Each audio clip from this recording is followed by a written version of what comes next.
How's it going, dudes? Welcome to the worst board game of all time, Tournament Live. We've got ourselves a phenomenal tournament ready to take place here tonight, and everything should be ready to go. 64 of the worst board games from around the world are competing this night to find out which of them is truly the worst of the worst. However, they're not the only ones competing, as across this entire week, you have had the opportunity to fill out your own bracket to see if you know your bad games well enough to predict the winner and come out on top of everybody else. That is the extent of the intro for this one, as I am not taking any chances of things going wrong. So what we're going to do now is go ahead and get straight on into it by moving over to the big bracket. Ladies and gentlemen, all ahead of you right now are the 64 games that will be competing in this year's tournament, alongside, of course, me. What we've got here is every storyline that has been culminating over the last 2 years. Global Survival's Revenge Tour, as it tries to get past those first 2 tournaments worth of snubs. The Rap Rat looking to get past its 4th place finish from last year. The Campaign for North Africa, the Desert War 1940 to 43. It is looking to absolutely, finally, get past its rating as the Eternal Bridesmaid and bring home the ring that it has been working for 3 years. But at the same time, all of the newcomers are looking to steal that thunder and bring that title home for themselves. Big ones include the Video Grinnin' Barrett's Hysterical Eddie fan club, who are ready to get behind their laughing lad, or rather, the lad who hates laughing. Am I Racist is looking to change your viewpoint on what makes a good winner, and of course, the tournament debut of Fatal, who has quickly become the betting favorite as to who could possibly win this year's tournament. How much of a betting favorite has Fatal become? Well, quite a bit, as over the last week we've been tracking all of the newcomers, all of the brackets that have been flowing in, and out of everyone that picked a tournament winner, 47% of brackets predicted that the absolute mad lad would be taking home the title. Now, if you may remember, these are numbers similar to what Breaky and... Oh, you can't see that right now, I'm in the wrong camera view. These are tournament numbers, predictive numbers, that are similar to Breaky's run from last year and from the first tournament, North Africa, who, if you remember, didn't even make the final. So just because you're the betting favorite does not mean you will automatically win.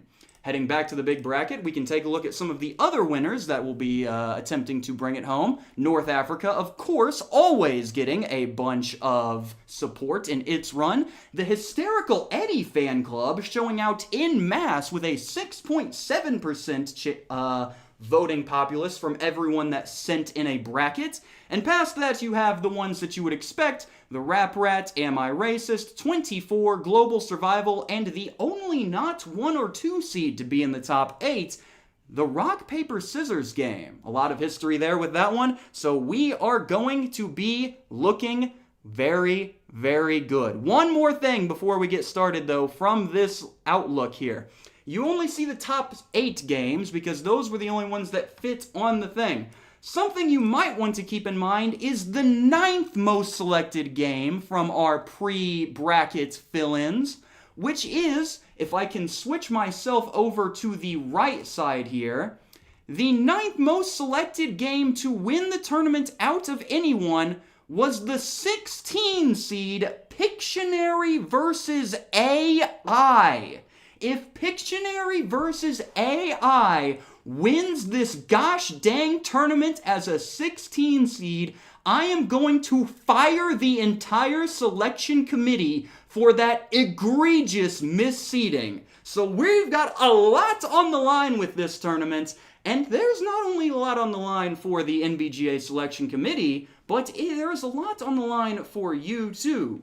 You see, the grand prize for whoever wins this fantastical tournament has actually arrived in the mail on time for once. So, what we've got for you, if you can manage to win this beautiful tournament, is you will be getting to take home a portion of last year's winner, your very own Bray Key 22 key starter set, including 22 keys within this box, in addition to 2 bonus keys to help spice up your collection, the battle map poster to show off all of the Bray keys that you could hopefully collect, and that horrific fish-looking battle strap thing where you can hang the corpses of your opponent's Bray keys as some sort of sick and twisted trophy. So, if you win this, I'll be sending this your way, and it will be positioned right here so that you always know what's on the line.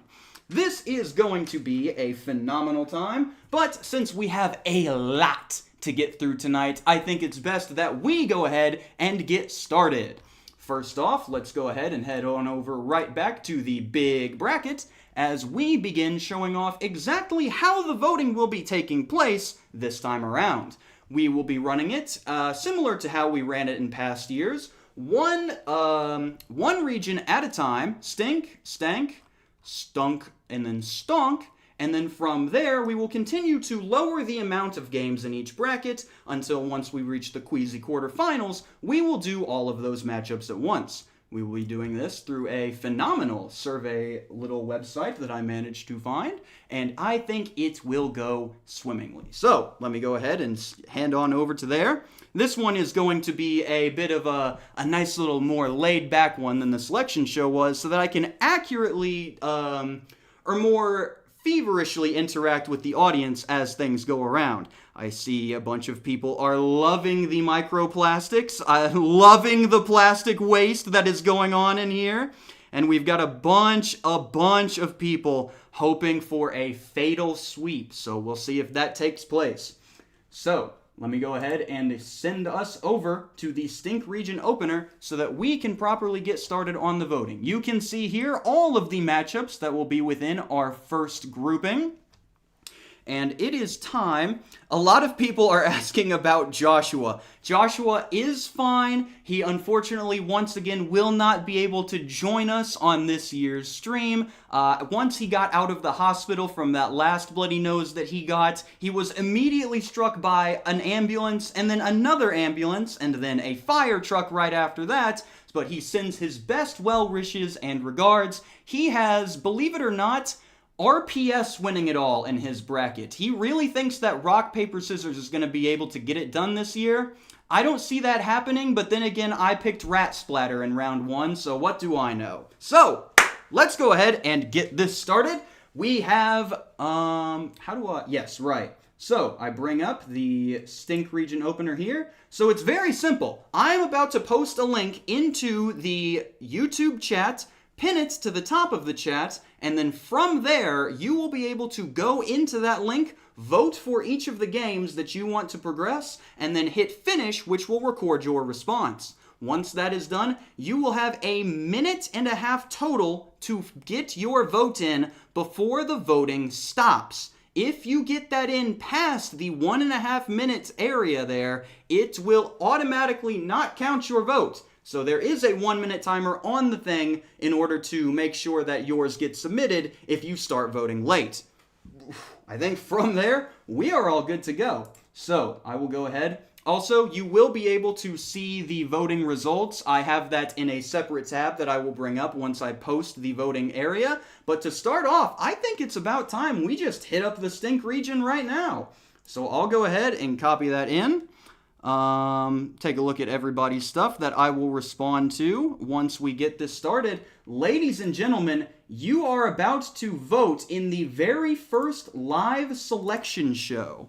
So, and then once we do that, we will go back to the big board and everything there. I have this set up, right, bring up the timer, bring up the survey itself, and it is now, wrong keyboard.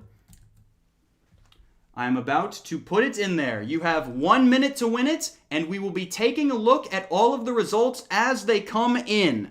Ready, The bracket is now sent in. The bracket is now sent in. I'm pinning it to the top of the message now. Message pinned, and the timer has started. Everybody get your votes in right now. Right now. Go, go, go. The Stink region bracket is going up. It is pinned, and now I can properly switch tabs so that we can see the results as they come in. Looks like we've already got some results coming in here.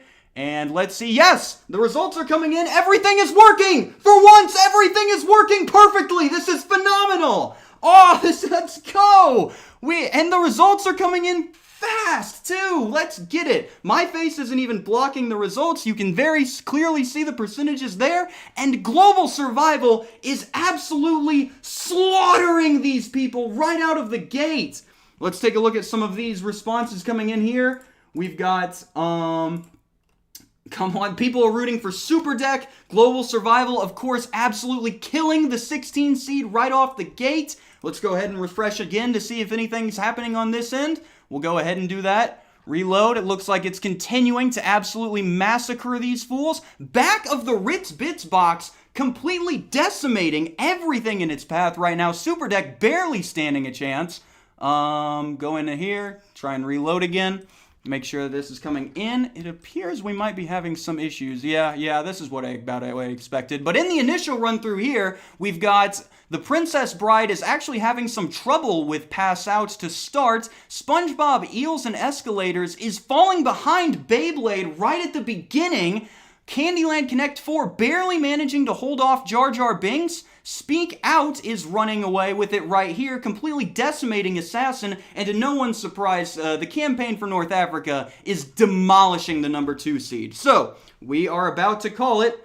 We'll be running here. Results coming in. I go over to here. Ready? 3. Oh, looks like we're having some internet trouble. Yeah, this is about what I expected. This is why I wanted to run this more optional here. We'll go ahead and do that. And I believe that is time. No more responses allowed. We're gathering the results right now, and we'll be able to see those as they come in. We are finalizing the results. We are moving through here, and we are putting the selection show. We are getting that in now. Now, in order to see the multiple results done here, this was a bit of an experiment to run on that end, but it looks like we are having some internet trouble. Cox Wireless, of course, bringing in the best possible runs that you could ever expect, and everything from here, of course, depends on the internet running well, so we will get these results put in very shortly. Running in there, Cox Wireless, of course, bringing all of this together. Yeah, this is about what I expected, and it looks like that, ladies and gentlemen, I think we might have crashed the entire website. So, this is going to be a bit of an issue. I did spend a decent amount of money on this, trying to get it to work, and it appears that it has crashed entirely.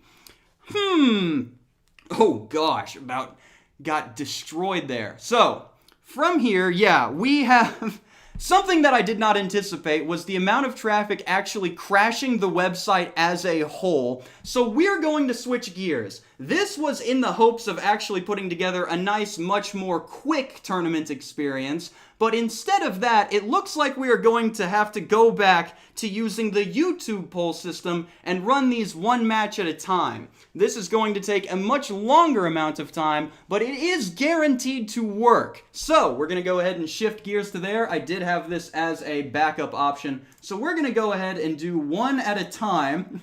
You absolute jerks. I had every matchup set up. I had it all ready to go. I had everything set up perfectly to have it go, and you just crashed the entire website. That is honestly very good. Oh, it looks like I removed it instead of unpinning it. April Fools. Yeah, April Fools. The site can't take this amount of traffic. So, we'll go ahead and switch this up and get started with the very first poll. Number 1, Global Survival versus, oh, it looks like I'm putting in the wrong keyboard there. Yep, that is about what I expected. This was about what I expected to happen. So we'll go ahead and switch gears there. Number 1, Global Survival versus number 16, The Mandela Effect.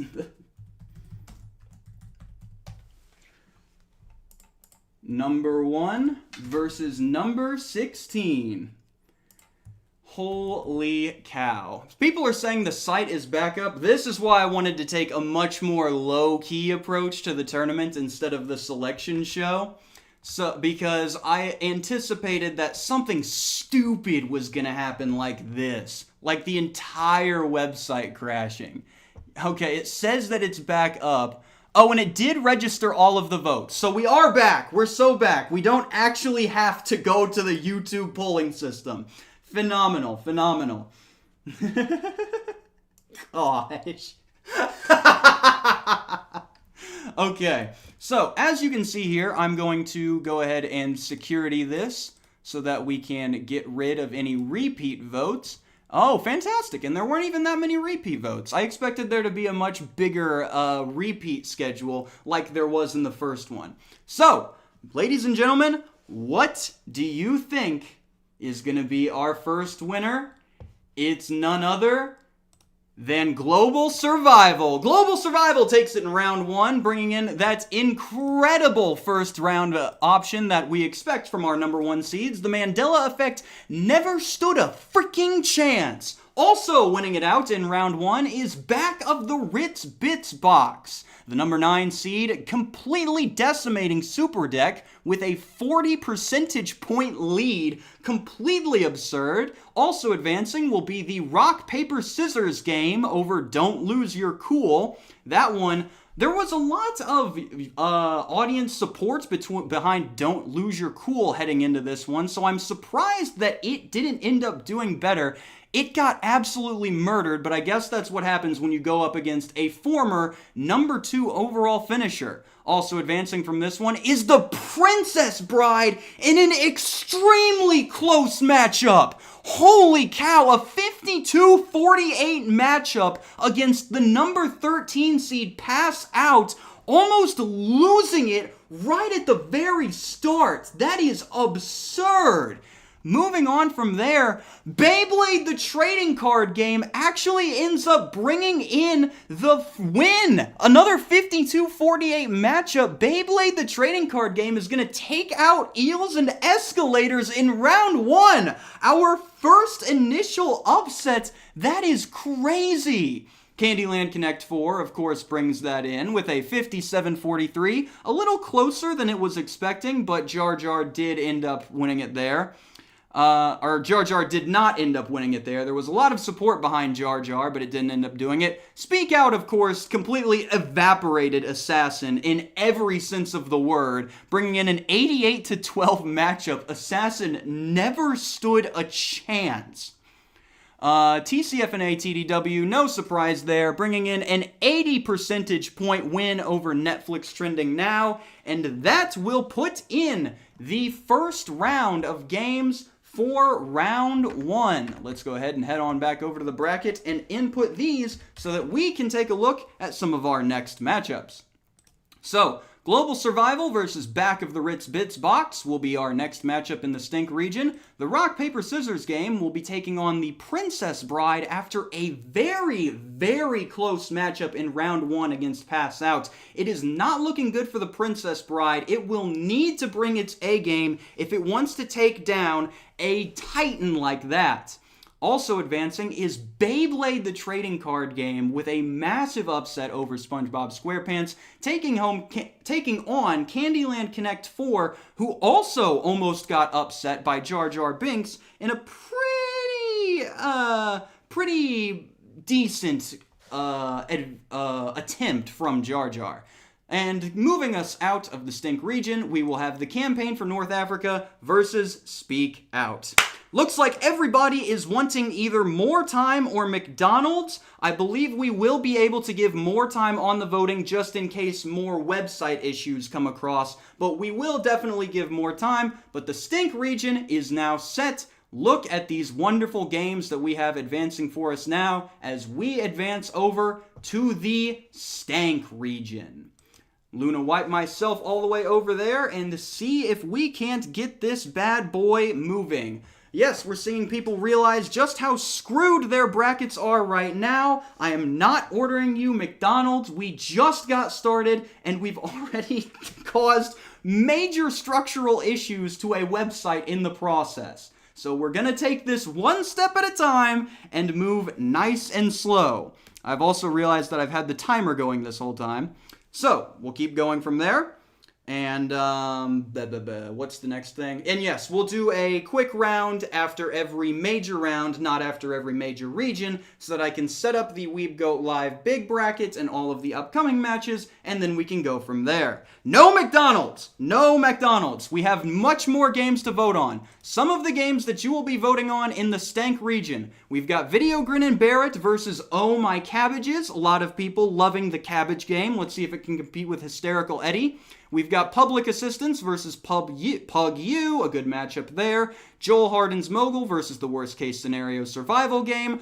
One of the most interesting matchups in the whole tournament coming up, Target the Game of Life versus the Spin the Bottle game. That is going to be one to keep in mind. There is a lot of momentum behind a Spin the Bottle, so we could end up seeing a 13 over a 4.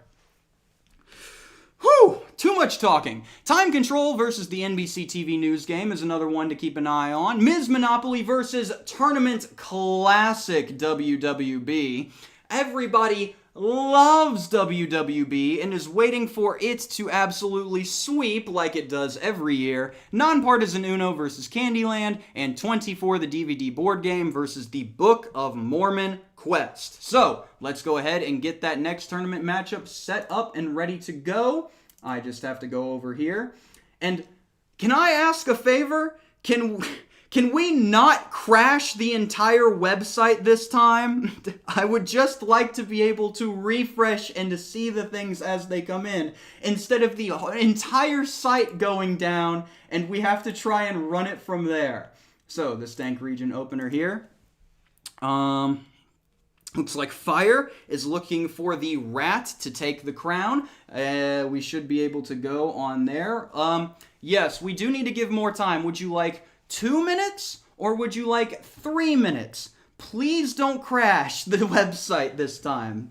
2 minutes or 3 minutes as I get ready to put this site into here. I think we'll go with 3. I think we'll go with 3 just to be safe. And in the event that the website crashes, I will be able to see it because I won't be able to refresh it anymore. And if that happens, we will give a slight amount of reprieve so that the website can get running, and I'll just talk with you guys until it comes back in. So, if you are ready, we are about to... I hit the wrong keyboard again. Okay, the website is about ready to get posted. 3, 2, 1, and it's in there. Time to pin it before people start talking a bunch. And we're good. It has been pinned. Message pinned. Let's go ahead and head on over. See if I can't get to the correct... Let me go ahead and switch on over to the cam so I can bring up the correct web page. Head on over to the dashboard. People's votes should be coming in here soon. That we shouldn't be missing anything major due to the stream delay. Stank region opener, and the votes should be coming in. Has the website crashed? No! The website is actually functioning perfectly this time. So let's go on over here. Well, fingers crossed that it continues to work as properly. Rat versus Eddie's gonna be a rough poll. It's gonna have to make it there first. Can it get past Avatar, The Last Airbender? Let's see a refresh here, see if we can do it. And it looks like we might have crashed it again. Yes, phenomenal. But we do have the initial responses coming in here, so we will give... It crashed again. Luckily, we do know now that when it crashes, we just have to wait a little bit for it to catch up, and then we will be able to put those in because all of those responses did get counted in the initial one. So let's just give it a second to catch up, and while we do that, we'll take a look at these initial responses to try and get an error for how it keeps working. So, Video Grin and Barrett, as expected, is massacring Avatar: The Last Airbender. With the initial votes coming in, it's looking like another one-seed sweep. Public Assistance doing fairly well against Pug-U, but it's going to be a lot of work to try and keep that up. There are a lot of votes still to come in. Joel Harden's Mogul, of course, is absolutely decimating the worst-case scenario survival game. Target the Game of Life not having as much trouble against, Target the Game of Life is not having as much trouble against the Spin the Bottle game as I had anticipated, but this is just the initial stuff. There are a lot more votes to be counted. Time Control is doing relatively well against the TV news game. WWB surprisingly struggling in the first round. I expected it to do so well, considering it just somehow keeps making it back into this bracket. Moving on from there, Nonpartisan Uno is doing relatively well against Candyland, but it is pretty close. And 24, the DVD board game, is of course having no trouble with Book of Mormon Quest. So let's see if the website has caught up to here, and if it does, we will start to do the thing. It looks like we are still struggling. So from here, we'll just wait for the website to catch up. I will continue to see how it is doing, and from there, we will be able to converse. So keep those votes coming in, keep those votes working. We'll get this website back up, because we know that it does, in fact, come back after a little bit. But from the opening matchups here, are you guys seeing anything that is surprising you more than anything else? Because from here, it looks like... Which one was I looking at? It looks like Nonpartisan Uno might actually lose against Candyland. If that can end up happening, it would be quite the upset, considering how many people were behind Nonpartisan Uno going in here. The thing with doing the YouTube polls is that we would have to go one game at a time. I think after this initial round, we will be able to switch to the YouTube polls. It's just with having 32 different matchups to vote on, we do need to do this standard thing. Well, it says, I see people saying that the timer on the thing is 1 minute. And not 3. I was talking about my own personal timer. It's 1 minute to fill out the bracket thing itself, but my own personal timer, it keeps it open for over 1 minute. So that's when I just close the voting for the bracket entirely. We should be going here. Mass voting. Fantastic. We are getting the responses in, and the website has uncrashed. So from here, you will have a minute. From here, there is 1 more minute. Actually, yeah. So from here, 1 more minute to send in your votes. We will be able to see from there how that is going on. And I believe we might just switch to YouTube polls after this, because it is struggling a lot to keep this type of website going. I did have high hopes. It is expected in this to have some bit of an issues, but from here we can see that Joel Harden's Mogul has only increased that lead. Target the Game of Life is continuing to hold. Time Control is continuing to hold. Ms. Monopoly is continuing to hold. Nonpartisan Uno is also continuing to hold. A lot of these are keeping that same style, and I believe that we are going to see these results hold all the way into the end. There is only 15 more seconds, and after this, there's a Discord. Someone is saying there's a Discord raid in the chat. Interesting. I don't know what that means, but yes, there was one of those last year too. We had a Discord raid try to sway the results of one of those, and it didn't work at all. So that was going to be... That shouldn't be too much of an issue on that end. We should be good. That should be time for that, so we'll go ahead and tally the results. We'll refresh it one more time, and from here, I believe we'll switch to YouTube polls, because it is moving a lot faster than I intended, so we should be able to go good from there. This will be the final one on this website, because it's just not good enough for our style, I guess. We'll go on from that end, save these results, and see who wins it in the Stank region round opener. Ladies and gentlemen, we have the final results for the Stank region. Video Grin and Barrett is going to be the winner for the opening round, winning a 95-5 against Avatar: The Last Airbender. Oh my cabbages. We also have, moving on from round 1, Public Assistance will be taking down Pug U, absolutely destroying it, 73-27. Joel Harden's Mogul will also be advancing over the worst case scenario survival game, and that one will end up winning that real nice and good. Target the Game of Life also bringing it 62-38. Time Control versus the NBC TV News game. Time Control advances there. Ms. Monopoly taking down a tournament favorite in WWB. Holy cow. Man, that really stinks. I really expected WWB to bring it home this time. I really thought that this one was going to be the one, especially since 11 people had WWB winning the entire bracket. Every single time WWB ends up taking it. I don't know how this one keeps getting support. Nonpartisan Uno does pull it on over Candyland to start there, and 24, the DVD board game, will be taking it over the Book of Mormon Quest. Really surprised that Spin the Bottle game didn't put up as big of a fight as I anticipated it to do. 62-38, I expected that one to be a lot closer, so that one is going to be a rough one for a lot of people. They had Spin the Bottle going quite far.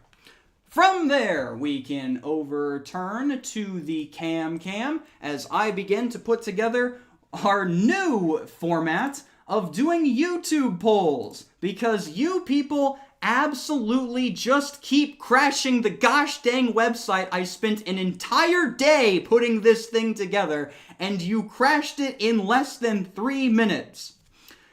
So, we'll go on to there, and I will begin putting together the works for our next couple of rounds, which hopefully will we don't end up crashing YouTube. How do I switch back to the, right, that one is useless now. So, from there, we can go on over, return to the full bracket, head on over to the Stunk region, where we'll be able to move one matchup at a time going forward. Head on over, a couple pluses so that we can see the matchups themselves. I forgot I was already zoomed in. And now you can see what we've got going on. So we'll be moving on one matchup at a time. Yeah, April Fools. You guys crashed the entire site and made me switch gears on the fly. How do you keep doing this to me? So we'll go ahead and put this together. The background music should be also able to be run in this format. It wasn't able to be run in the other one, but I should be able to run it now. So we'll go matchup by matchup on the Stunk region after I go ahead and put in the winners for round 2. Video Grin and Barrett will be going up against Public Assistance. I will be getting out of the way of my own bracket visual. Joel Harden's Mogul will be going up against Target the Game of Life for an absolutely electric round 2 matchup. Time Control will be going up against Ms. Monopoly. Nonpartisan Uno will be going up against 24, the DVD board game. And from there, we should be able to... actually, if we're looking at this properly, we've got a completely chalk Stank region. All of the higher seeds ended up winning. All of the higher seeds ended up winning on this round over their lower seeded counterparts. And they ended up doing the job that a high C should. So we should be good to go from there. From here, we'll switch to the YouTube polls. Now, I am going to put in one poll that is going to determine the format of this entire tournament going forward. Would you like to, so we've got people going in, would you prefer that we do,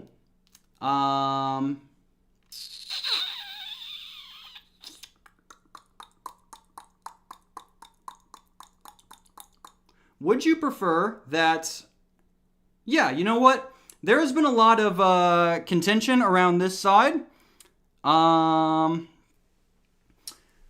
we've got one vote that I'm going to put into the chat right now. We have two options. We either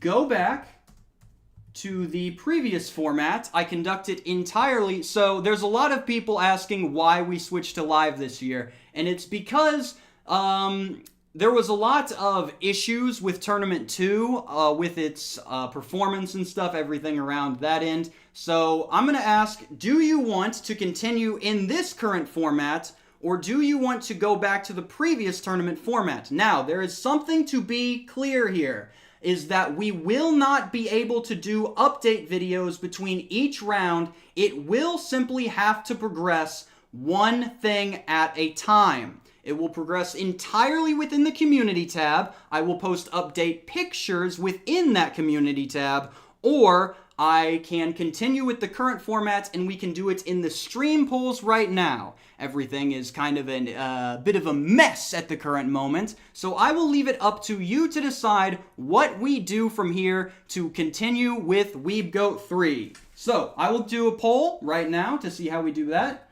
Go back or stay here. And we will do go back or stay here. So I will put that right there in the YouTube chat. Everyone can see it now. Everyone can see it nice and fine. We will be going forward from here. We will either go straight to the community tab and do that the same thing everywhere on there with no update videos. It will take place entirely within the community tab. Or we will progress in the current format with all of the polls being in the YouTube chat because you keep breaking the entire stream. So let's see what we've got here.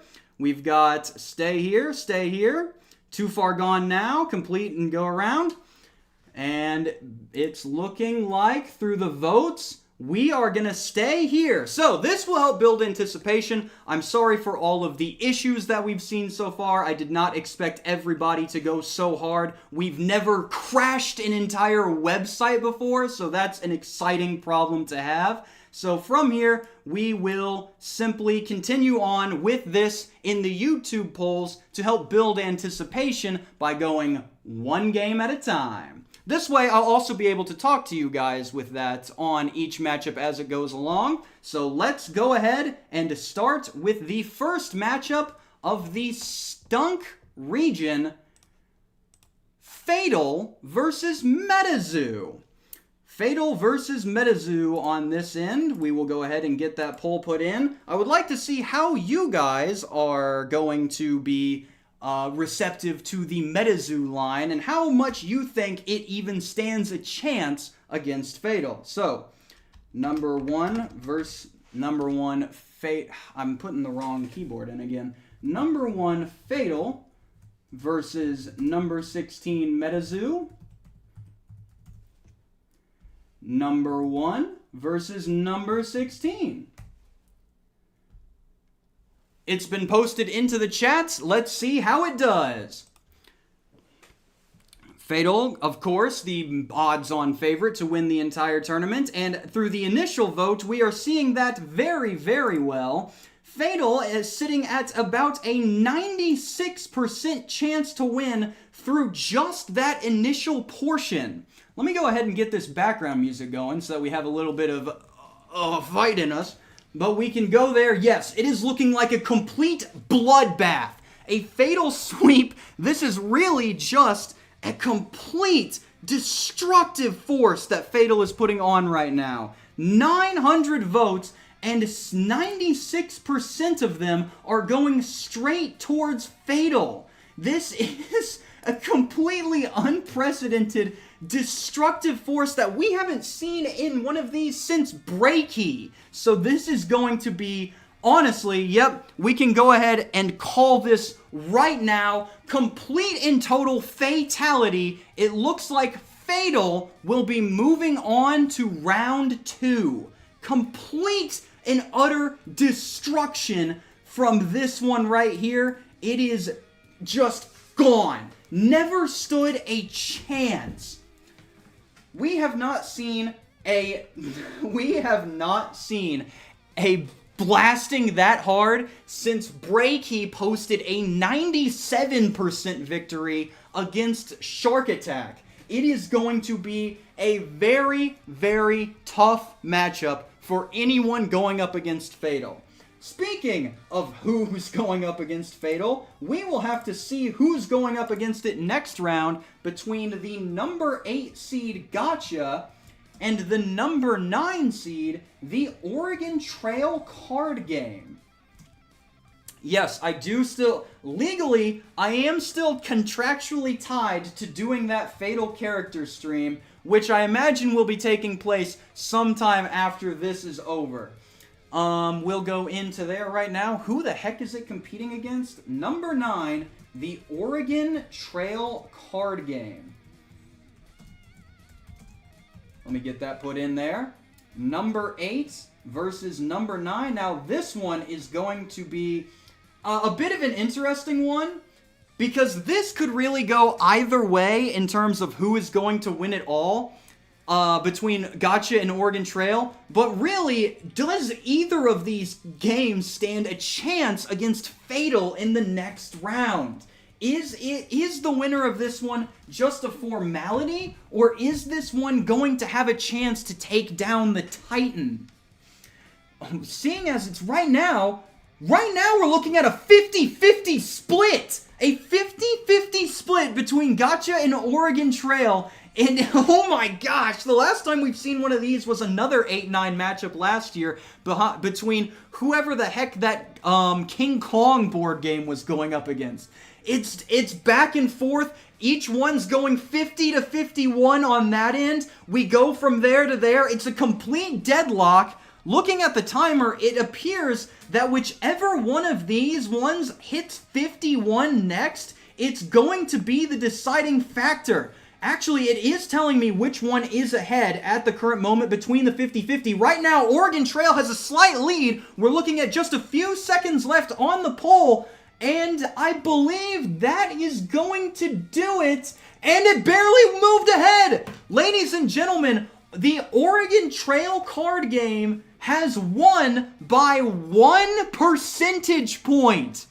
51-49, the Oregon Trail card game is going to advance. That is insane competition coming down to the very, very end. Unbelievable performance on that one from both teams. They all really laid it out on the line and managed, and just that Oregon Trail had that little bit of experience that Gotcha didn't have, what with those instant kill cards. Yes, sir, the Gotcha has died of dysentery. A lot of people are complaining or celebrating that their brackets are either already dead or completely saved. So we'll have to see how it does against Fatal in the next round. Before we can go there, though, we have another matchup to take place. We have, of course, the number 5 versus number 12 battle of Intelligent Design versus Evolution versus Mr. Bacon's Big Adventure. This is going to be, this is expected to be a, can you do, what is this one? Could you detail matchups since it's one at a time? Yes, I can. So, Intelligent Design versus Evolution, of course, the awesome Kirk Cameron experience that allows you to partake in a trivia game that's completely slide to one side. And then Mr. Bacon's Big Adventure, of course, the mad dash through Meatland that allows you to spin the spinner and move just a few spaces at a time, possibly get sent back to the start, and of course features the Meat Feast on its side. So it depends on which one of those you think is going to win it as we decide to go in. The poll is now live! The poll is now live, and you can now vote for which one you think is going to win this one between Intelligent Design versus Evolution and Mr. Bacon's Big Adventure. Bets are starting to come in, votes are starting to go in, and Intelligent Design versus Evolution has that early lead. Ham it up. People are calling for Mr. Bacon to ham it up, but in the starting area, it looks like Mr. Bacon is struggling to keep up with such an intelligent design. It's gonna keep that lead for now. Mr. Bacon attempting to chip away. Chip away is it going, but it looks like it's not gonna be able to get it done. We're running out of possible votes, and it looks like with a 67-33 lead at the current moment, Mr. Bacon just doesn't have the grease behind it to make that run. There are only 10 seconds left in the voting process. Votes are coming in now, but it's not gonna be enough. It's just not gonna be enough. Intelligent Design versus Evolution is going to take that one 68-32. So we will see Kirk Cameron advance to the second round as we move on to see who is going to be going up against the Intelligent Design between our next two titles. Ladies and gentlemen, we have a great matchup for you right here for tonight. We've got the number 1 seed of Right or Racist versus the number 13 seed Giant Spoons. The spoons are big. I wouldn't consider them giants, but they sure think they are. But are they big enough to scoop out a win against Right or Racist, one of the premier tournament competitors in this bracket? Let's see how this is going to go as we start the poll. We see a quick lead being generated by Right or Racist. Right or Racist takes a quick lead out to the start, an 88-12 lead, but there are still plenty of votes to be tallied. Who will be going up against Kirk Cameron in the second round? It's either Right or Racist or Giant Spoons. Are you feeling spoony or are you feeling racist? Only one of them will be able to advance, and let's be honest, it is not even close. 85-15 spread at the current moment between Right or Racist and Giant Spoons, and it is just not even going to have a chance.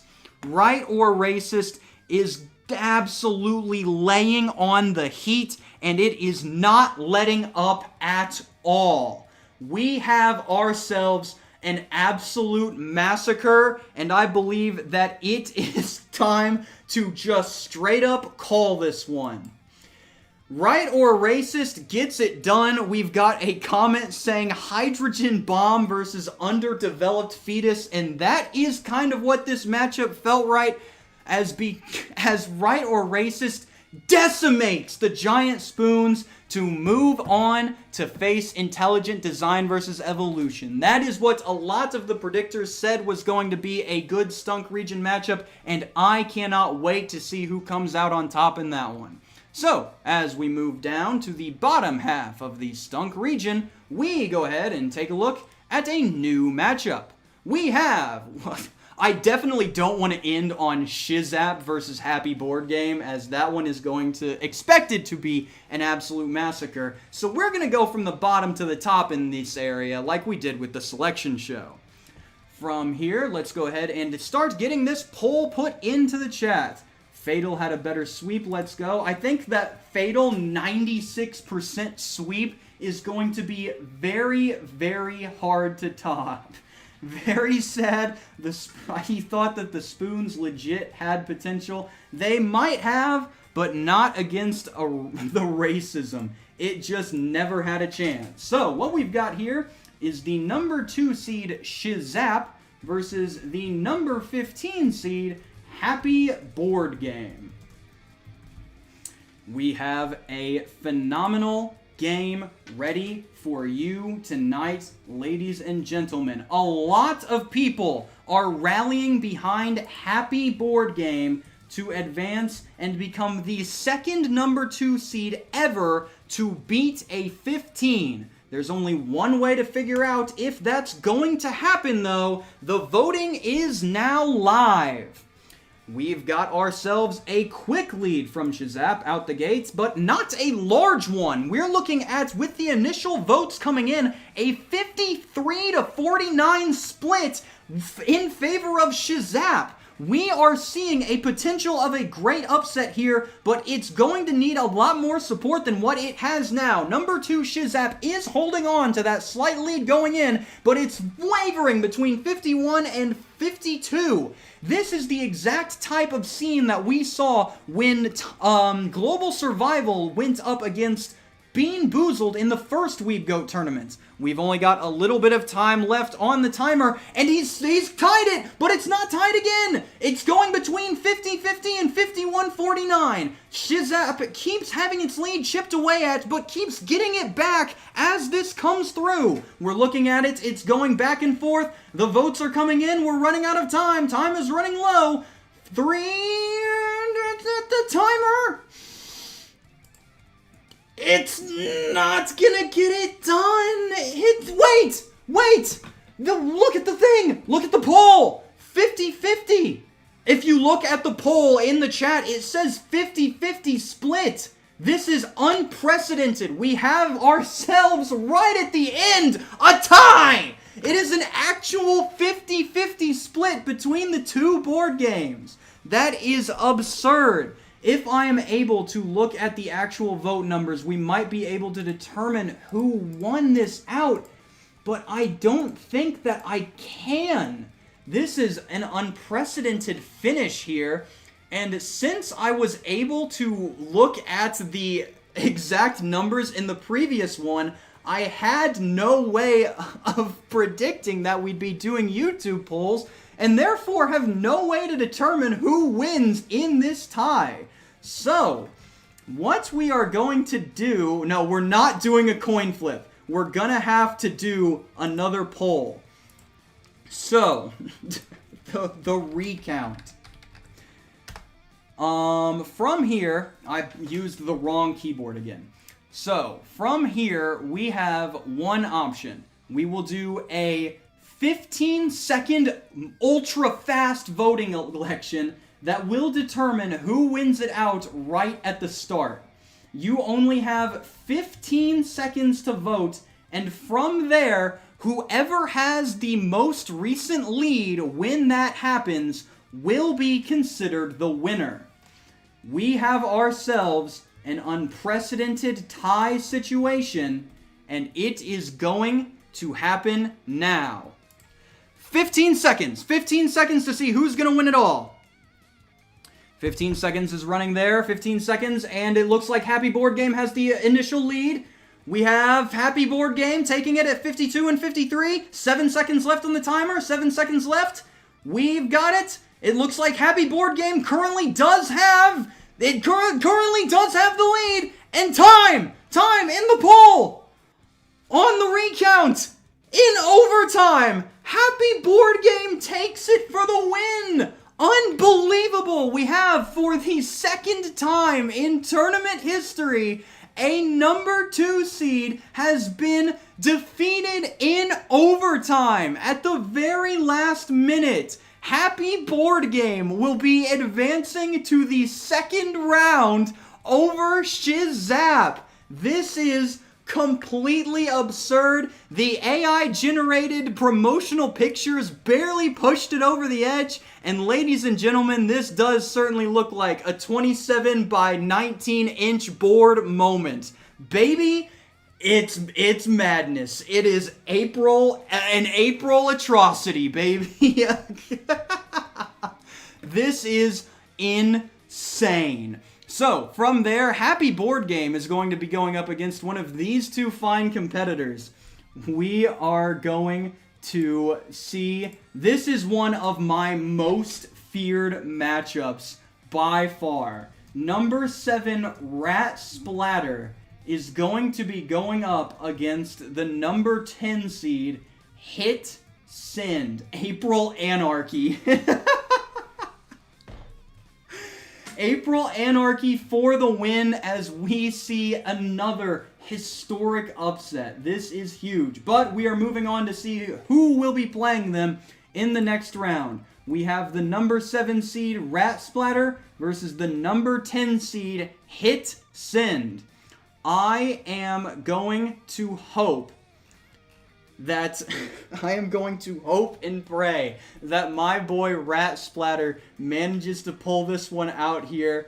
But gosh dang it, there is so much hype behind Hit Send that I don't think we stand a freaking chance. Let's go ahead and start this poll up and see who's going to be advancing to the second round between my boy the Rat Splatter or Hit Send. And just as anticipated, it is a massive lead for Hit Send right from the get-go. No! Rat Bros, we're so done for. It's not even close. Oh, they are hitting send on those polls, and they are sending it straight to the second round. The Rats are looking splatted, and it is just a complete decimation. Oh, this is complete. I knew this was gonna happen when I picked it, and I didn't care. Oh my gosh. He's hitting send on Hit Send. It's so over. And with no time left on the clock and all of the votes tallied, it's time to end this facade of a matchup as my boy the Rat Splatter gets sent to the freaking trash compactor. Hit Send will be moving on to face the Happy board game in round 2 as we desperately mourn the loss of my absolute rat brother. Nothing we can do there, though. It just had a bad matchup in the first round. It gave it a shot, but the Rats were too splatted. Moving on to our next matchup of the Stunk region, we have the number 3 seed of 15 Love versus the number 14 seed of Who's Your Daddy?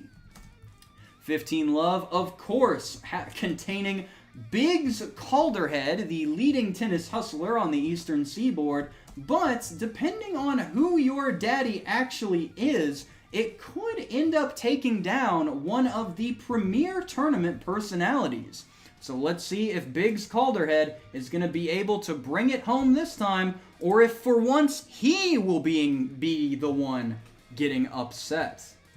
Number 3 versus number 14. We'll be starting the poll now. Send that sucker into the next round. Let's see who's moving on. Biggs Calderhead, of course, taking an immense first start lead. Captain Rumia is sending me a consolation rat for my loss. Greatly appreciate it as we watch Biggs Calderhead completely start to destroy Who's Your Daddy straight from the beginning. 15 Love has gone from plucky underdog to now tournament favorite, and it is wearing that badge well.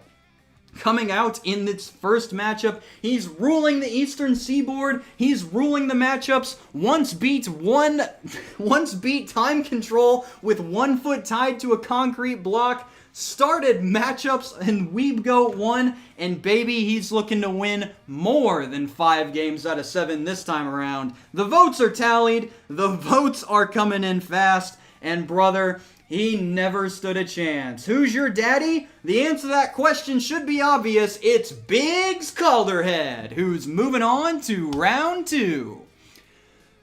Who will be facing the king Biggs Calderhead moving on here. 3rd place finisher in last year with another surprising tournament performance. But depending on who he faces in the next round, it could be his end.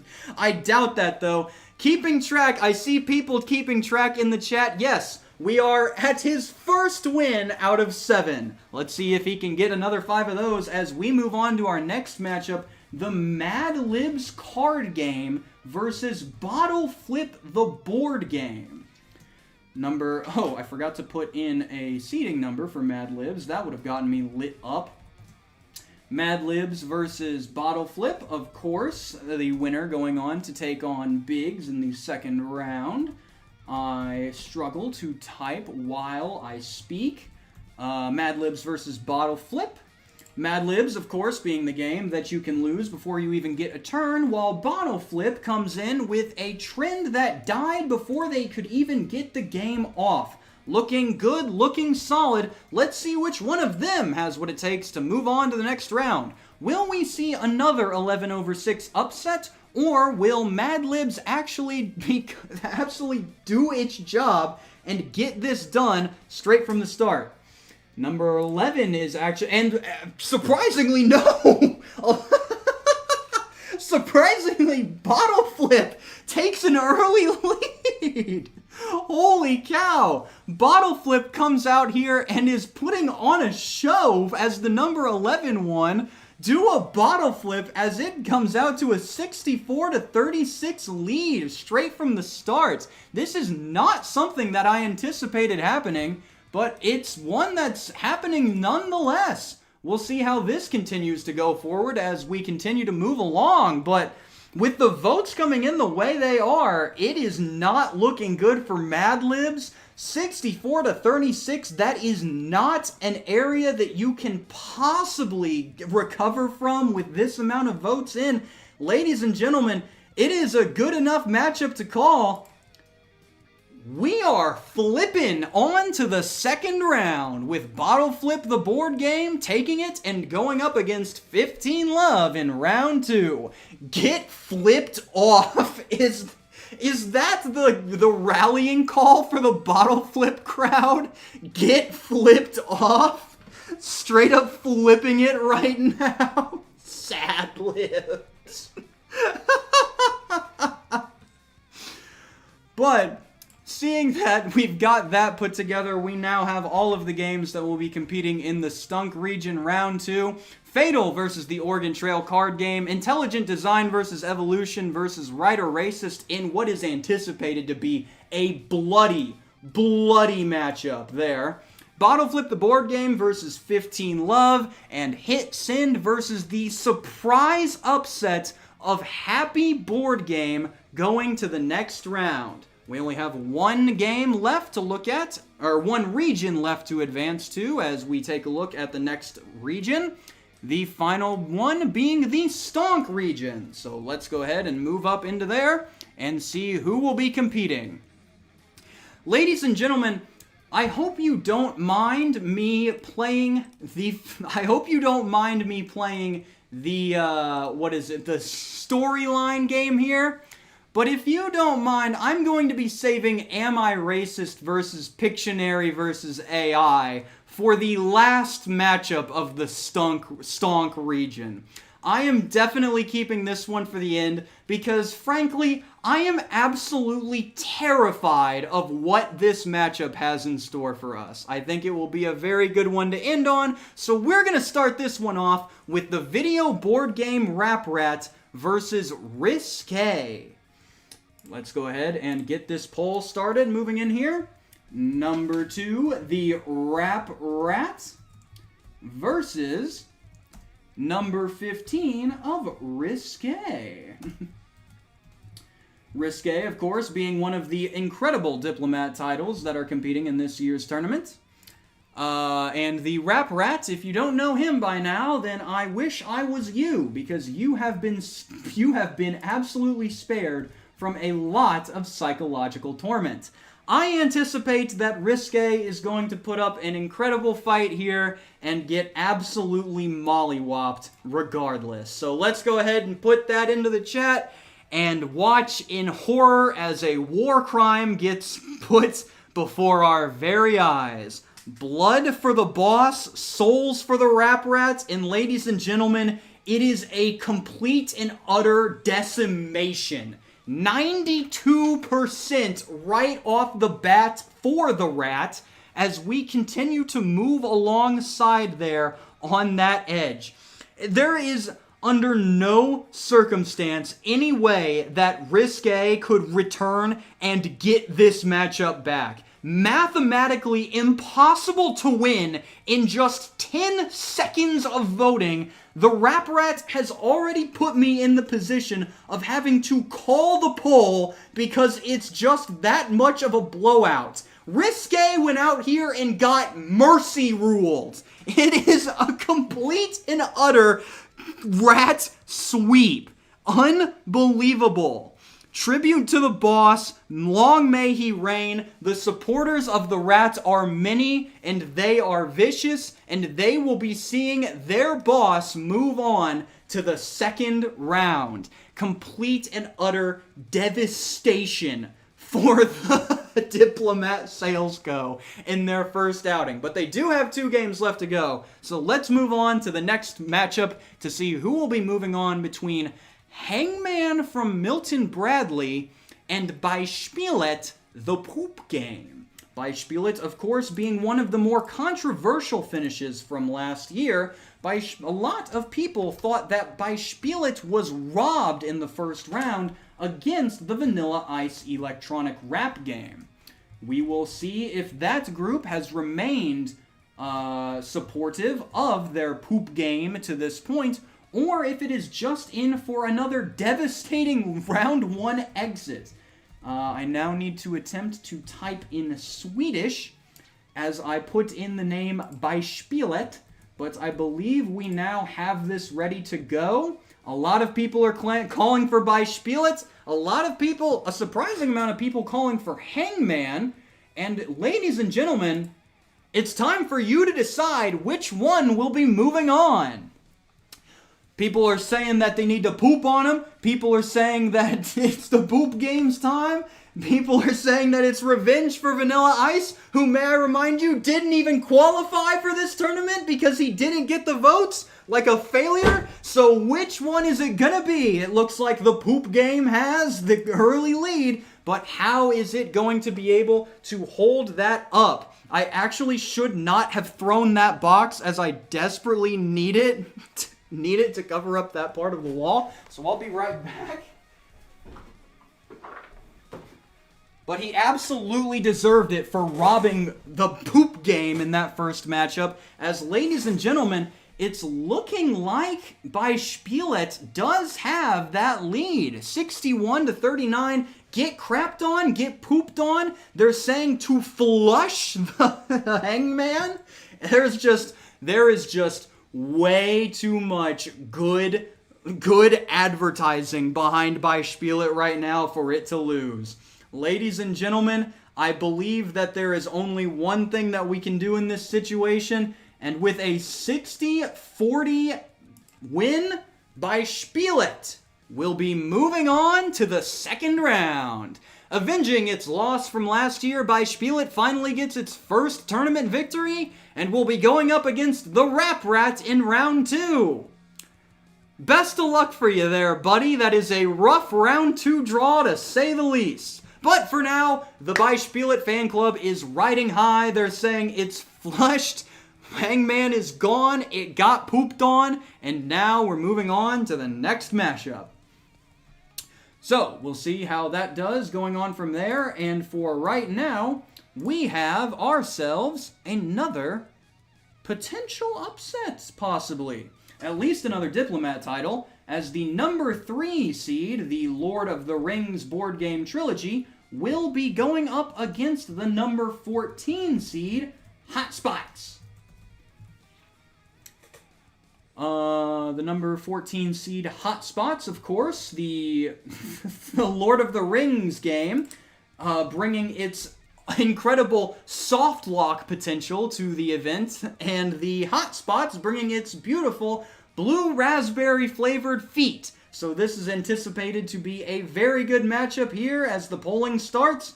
We will see who will be moving on to round 2. I imagine that the Lord of the Rings will not be taking the loss here, but I have been proved wrong before. Lord of the Rings gets out to a very early lead to start, 69-31 versus Hotspots. But it's looking like it's starting to chip away at that lead a little bit. A lot of people are hyping up the blue raspberry flavored feet, and it is working a little bit. 67-33 from what I can see here, but it's not chipping away enough with the amount of votes that are going to be required to get that lead small enough to take from it. Ladies and gentlemen, it is looking like the feet are not going to be enough to take on the soft lock potential of Lord of the Rings. We are taking the hotspots to Isengard. Boy, you better. I don't know if you will be able to, though, as it is well known that you need to play this game the exact same way as you experience it in the movie. With those amount of votes coming in, it looks like that Hotspots, unfortunately, is not going to get the feat needed to bring in that win, and the Lord of the Rings board game trilogy will continue its journey into the next round. A lot of people are very upset that their feat is gone. They're saying defeated. They're saying they're saying that it lost because the foot part makes it good. That is an opinion that you can have, and that might be why it ended up losing. We cannot be sure that that wasn't the reason why it didn't make it forward. So we'll go ahead and move into another incredible matchup. Another incredible matchup. One of the best ones, I think, from round one with what we've got going on here. We have ourselves the number 6 seed of the Deal or No Deal card game. One of my least favorite games from the entire group. Versus, of course, the number 11 seed of the Dr. Laura game. The NBGA Selection Committee doing a phenomenal job on the seeding of Dr. Laura, so we'll see if Deal or No Deal's complete ruination of the entire concept of the game show is going to be able to get past the 11 votes. The poll is live, so let's see where it goes. Ladies and gentlemen, oh my gosh, it's not even freaking close. So, holy cow. Out to an early lead, we have Dr. Laura getting those votes very, very fast. It is out to a 75-25 lead over the 6th seed. This is a complete blowout by most metrics, but Deal or No Deal is getting a bunch of surge votes, moving up 2 percentage points at a time at various different points. From there, we can see that it's 72-28. People are asking if this is even an upset. If anyone was watching the NCAA tournament, it's looking like Texas is the one upsetting the number 6 seed. This is definitely our Texas of this bracket, the Dr. Laura game is. Man, people really like Stranger Things around here. I guess they do. Like the Dr. Laura game completely decimating this 71-29 matchup against the Deal or No Deal card game. I'm not completely sure which one I picked, but I think it was Deal or No Deal because I really, really hated the premise of that one. But with 1,100 votes now being cast, Dr. Laura is going to secure it to move on to the second round. How appropriate. That is incredible.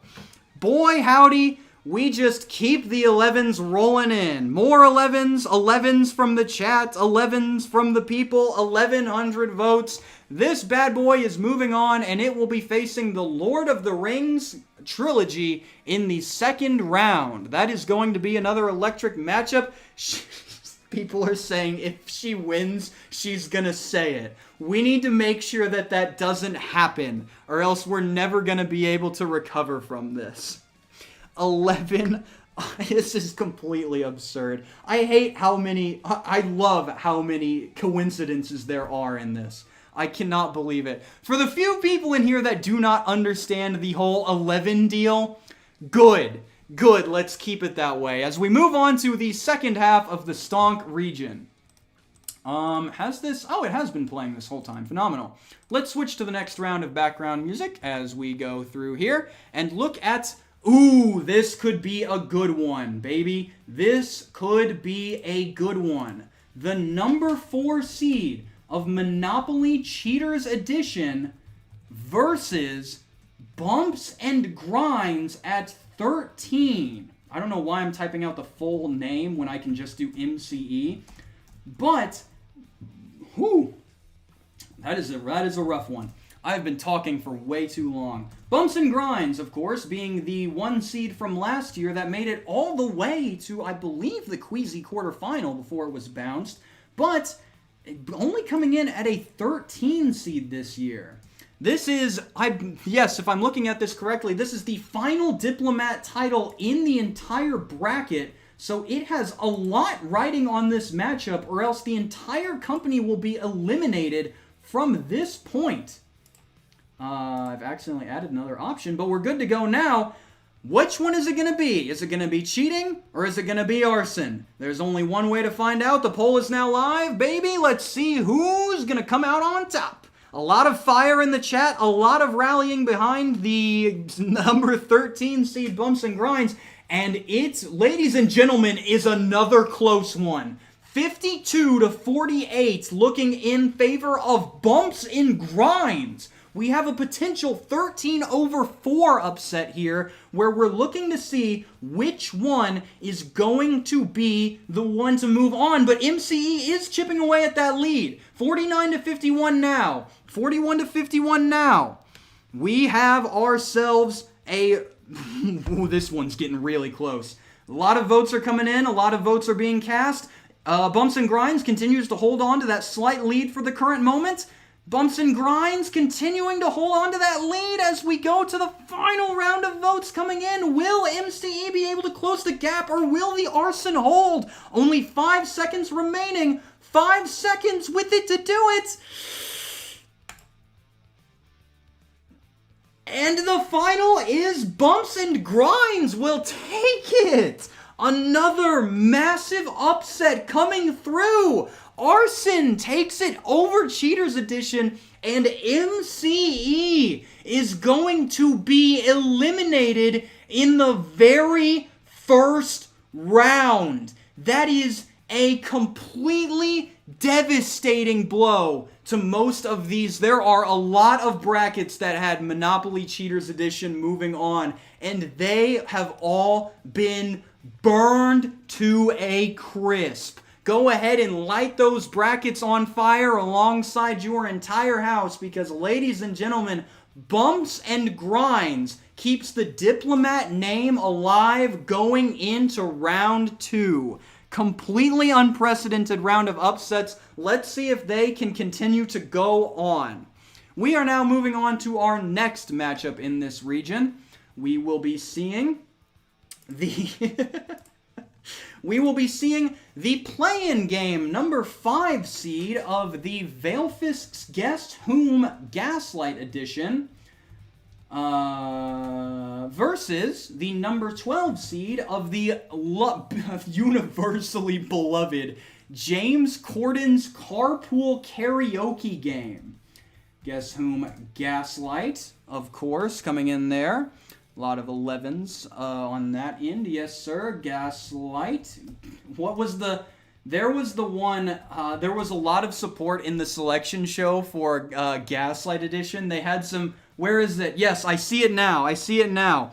Gaslight Gatekeep Guess Whom was the rallying cry there. I'm very excited to see how well it does. But you are going up against James Corden. This is James Corden we're talking about.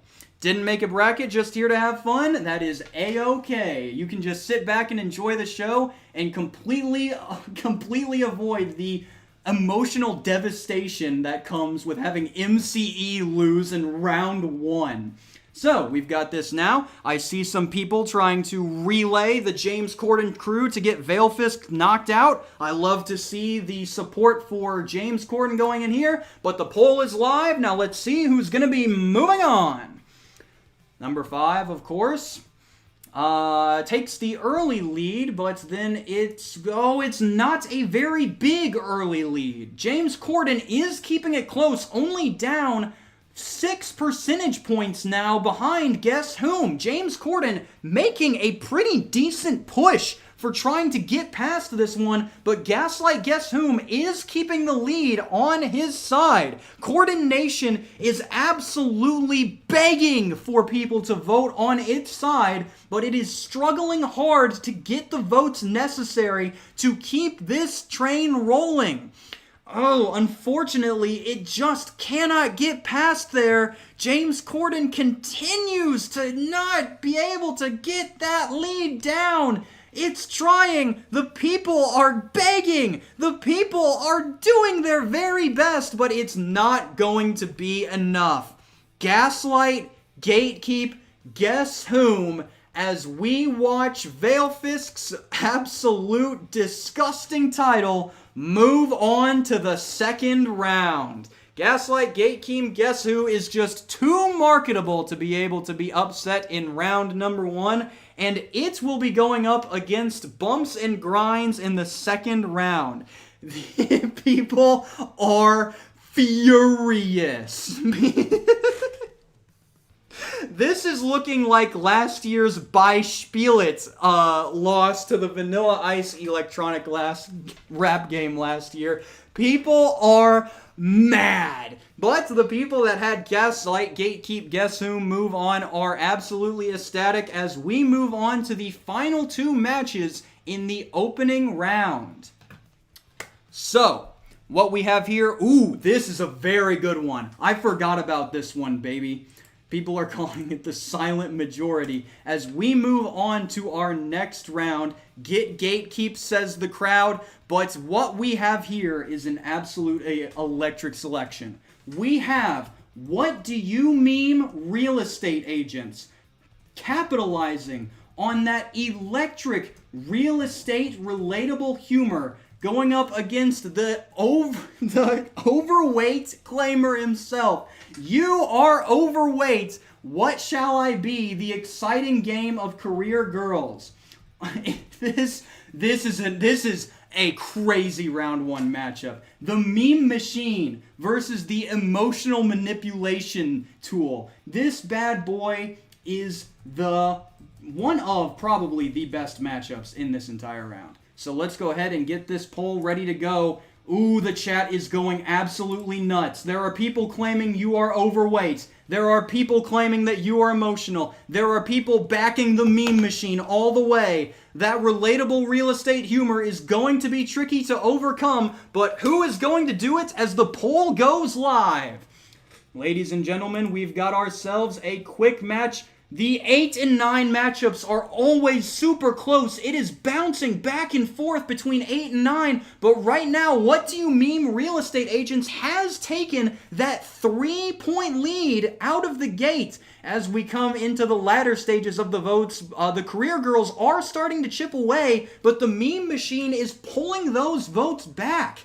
52 to 48 now, 53 to 47. It just keeps going back between 53 to 42, but the career girls are not being able to bring in that final push to get to that next round. It's going to need a huge late game surge to be able to do it with the amount of votes that are still yet to come in, but I don't think it's going to be enough. Ladies and gentlemen, this bad boy is looking like it's going to belong to the meme machine. Yes, sir, you might. There is just only so much you can do. Ladies and gentlemen, you are no longer overweight. You are real estate. The real estate moves on to the second round. The meme machine is back, and it is going to be going up against an absolute heater, but at the current moment, they are celebrating their win over the career girls, who put in an excellent fight to try and keep themselves in the tournament. Unfortunately, it's just not gonna get it done. Finally, for our last matchup in the Stunk region, I am absolutely petrified. I am petrified. People are still reacting to the girls' loss as I type in the new one here. Absolutely decimated. But we have ourselves a potential complete disgusting upset on our hands here. This is the first ever #1 seed that we've had to put on upset watch, as Am I Racist is going to be going up against Pictionary versus AI. We have jobs on the line for this matchup. This is going to be it's going to be gross. Oh, it's going to be gross. Which one is going to take it? Is the ripoff going to bring it on? Are you racist enough? Or do you believe in the future that AI presents to you? The poll is now live in one of the most consequential races in this entire thing. So much hype was put onto Pictionary versus AI, the 9th most selected game to win the entire tournament, and it unfortunately goes out to an early deficit. A 64-36 lead is being brought on by Am I Racist? And when you start off a game like that, it is tough to recover. Ladies and gentlemen, I just don't think the slop is going to get it done. They talked all that big noise. They had the machine learning make its predictions. They did their very best. They hit the generate button on so many prompts of what it would take for them to win. But baby, he's not racist enough. It looks like Pictionary versus AI, unfortunately, is going to end up losing in this first round. People are about to get racist here. It's just, there's too much support. And with that, it looks like, yet again, once on this stream, the AI is the first one eliminated.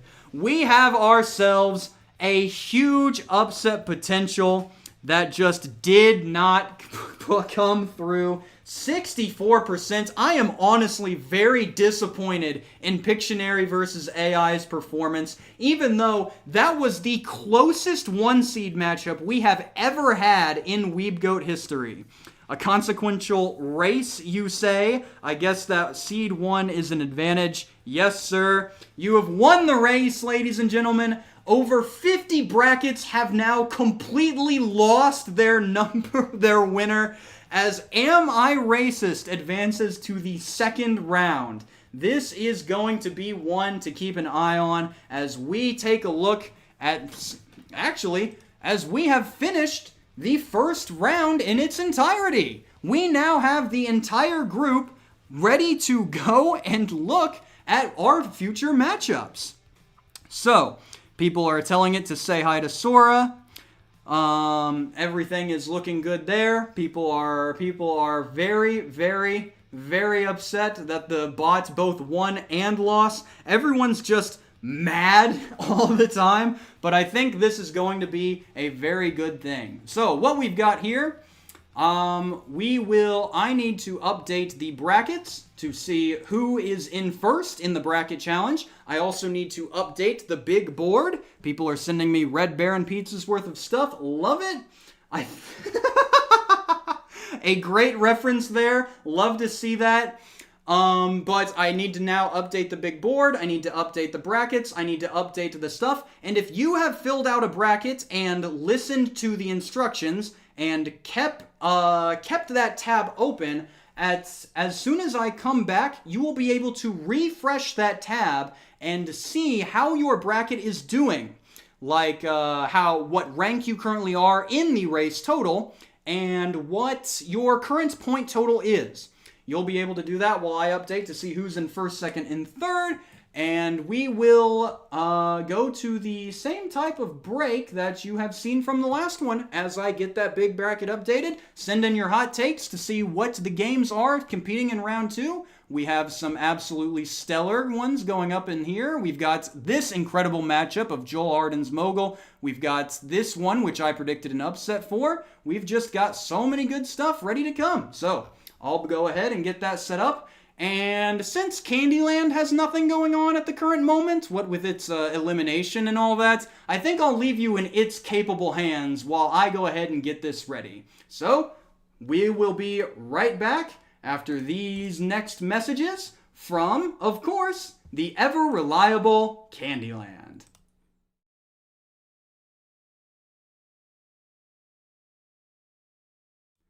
That was the wrong transition. I had it set to the wrong transition. Now we will be right back right after this.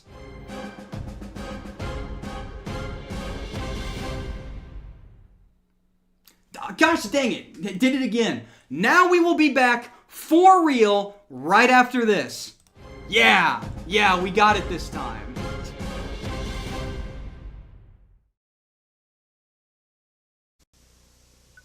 This is Candyland, a place you pretend to visit when you play this game. The cards show you how to follow the path through Candyland. You'll discover the gingerbread plum tree, a rainbow pass, and Gumdrop Mountain. But be careful of the cherry pitfalls, and don't get stuck in Molasses Swamp. You don't have to know how to read or count to have loads of fun in Candyland. Candyland, a game for people 4 to 8 from Milton Bradley.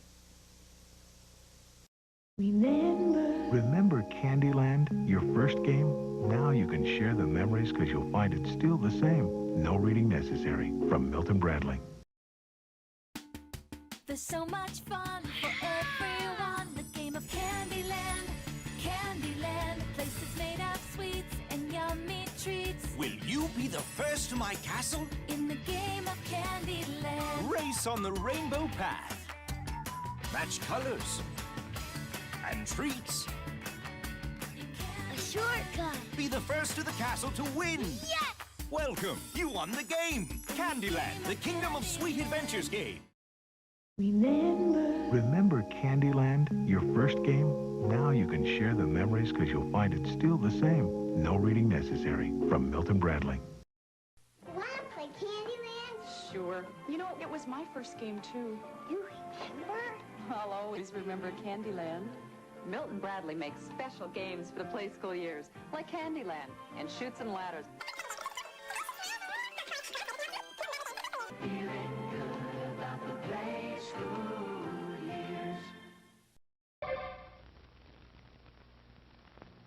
I'm looking for a little boy and a little girl who are too small to be able to read yet. And let's see. There they are. Now, do you know what? Milton Bradley has made a game just for you, and it's called Candyland. And you don't have to be able to read to be able to play it. And is it ever fun? Watch. Now, each of you has a gingerbread man like this. Now, you draw a card, and on the card there's a color. And you move your gingerbread man to the square that has the same color. And off you go on a thrilling trip through the peppermint stick forest and up over the gumdrop mountains. And the first one to reach home sweet home wins the game. Candyland. It's a game just like the older kids play, but it's your very own. Ask for Candyland. It's fun. And who makes the best games in the world? Milton Bradley! Get Candyland. Remember Candyland, your first game? Now you can share the memories because you'll find it's still the same. No reading necessary. From Milton Bradley.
that is the longest break that we'll need to do by far because I had a lot of games to update.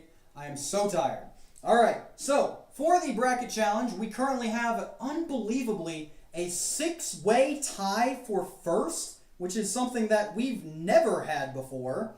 That is between these fine fellas: Nicolash, Electricity, the Dog, Natalie, Bernader, and Amson, all sitting at 300 points, looking to get through to that final round.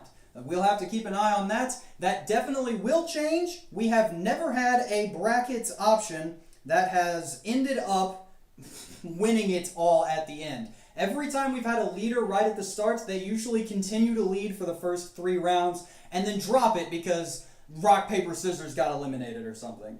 Everybody's asking if I remember Candyland, but I don't. What is that? What is that? So, from our current matchups, does that keep, exploding? I am not in Candyland right now. No, that is not there. So, from our current matchups, we do have some quite exciting options coming up here soon. One of the bigger ones to keep an eye on for sure is somehow Hit Sin versus Happy Board Game. 2 double-digit seeds going up against each other in the second round is not something that I was anticipating, but it is something that we are going to get. So from there, I guess we're going to have to look at that. Just as we anticipated, Intelligent Design versus Evolution versus Writer Racist is definitely going to really, really hurt to vote on. Those are 2 very heavy hitters, and that means that it is going to be an incredible poll. That one's going to be great. A lot of hype for Back of the Ritz Bits box. I don't personally think that it's going to really go well against Global Survival, but there is that option there. I'm more looking forward to seeing if Rock, Paper, Scissors can go up against it in round 3, the terrible third, if that were to come to pass. If we move over to the second portion of this portion, though, we can see some more great matchups on there. Public Assistance versus Eddie could end up being an option, but I'm not too sure on that one. Joel Harden's Mogul versus Target the Game of Life absolutely is going to be a great matchup there. A lot of supporters on both of those, so that's definitely one to keep an eye on. I predicted in the very first, in the first bracket that I made for the selection show, that Am I Racist was actually going to lose in round 2 to What Do You Mean Real Estate Agents. I do still have that as my official pick. I think that's still going to happen. There's a very, very good chance, at least in my opinion, that the real estate agents could pull it out over that one. But it's going to be up to the polls to determine and whether or not that's going to happen. I know I'm going to get called delusional, but I'm only delusional up until I'm right.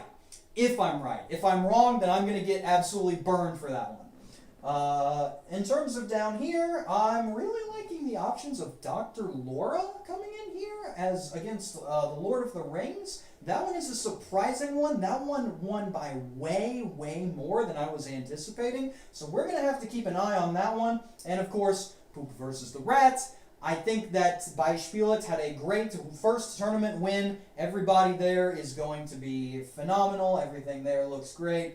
But in terms of it actually ending up winning, not a chance. There's not a chance on that one. But that's what we've got on the big board for here. I think there's just going to be a phenomenal round full of phenomenal matchups, and I will see you in round 2.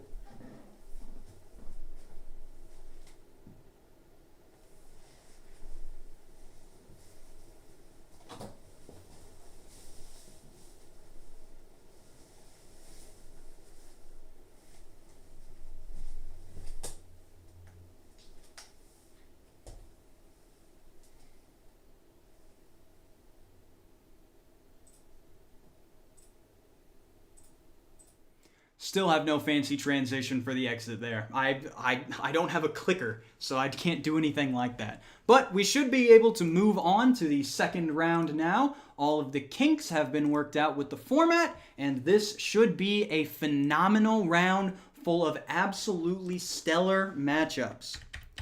Moving up to the top of the Stink region, we will see the first two matchups that we've got going on, and I believe it is going to be great.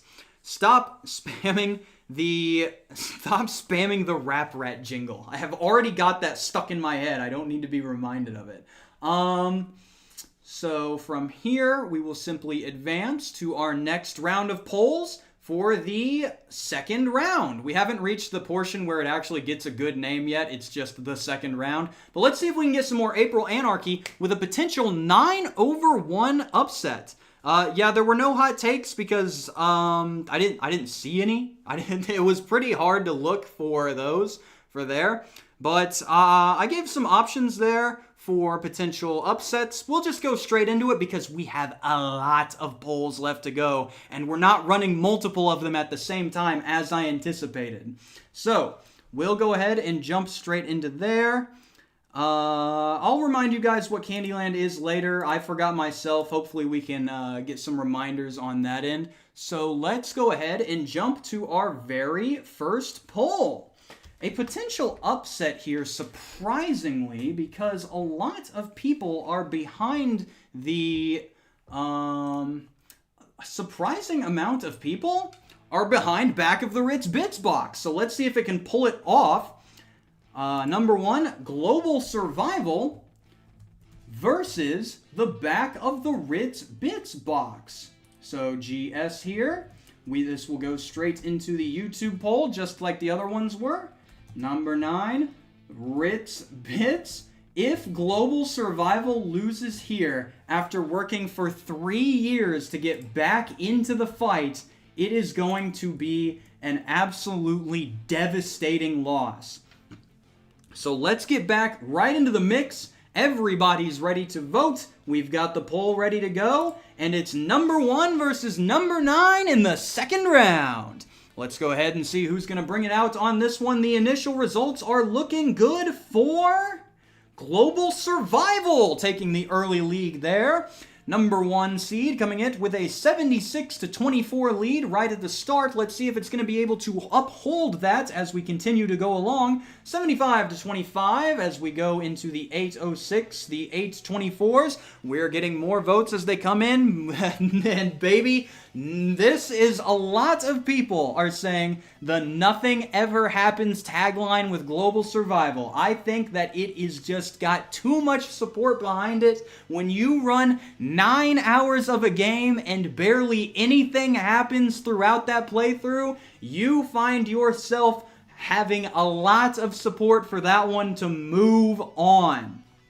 So we'll keep going there. We'll keep going there. It's looking like the votes are coming in, and it looks like something is going to happen for Global Survival this time around. It's looking like it is going to be the one to move on in this round. Global Survival takes it in round 2 and advances to its first ever terrible third. This is a great sign for Global Survival. The second time that something has happened in this game. Wow! A lot of people were supporting of the Back of the Ritz Bits box there, but against a titan like Global Survival, it just did not stand a chance. As we continue on, we come up against another pretty good matchup here right now. The number 5 versus the number 4 seed. We have the Rock, Paper, Scissors game versus the Princess Bride, Prepare to Die. RPS versus the Princess Bride, of course. The Princess Bride being the one that absolutely runs the exact same joke over and over again, but the Rock, Paper, Scissors game earning the unique distinction of pointless. So let's see if that will be able to keep it in the running as we go number 5 versus number 4. These will, of course, be placed in the order that they are shown on screen. So let's see how it's going to go.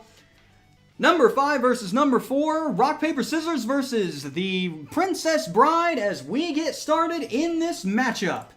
We're seeing an 85-18 going up against this portion right now. The votes are coming in. The scores are moving rapidly. And we are seeing what appears to be another RPS sweep. An 82-18 lead right out of the gate for rock, paper, scissors, completely decimating the Princess Bride straight out of the gate. Not even close as we go into the final portions of the voting segment, because there are legitimately not enough votes left for the Princess Bride to even close this gap. A complete domination in all phases of the game as we continue to see RPS put on an absolute clinic.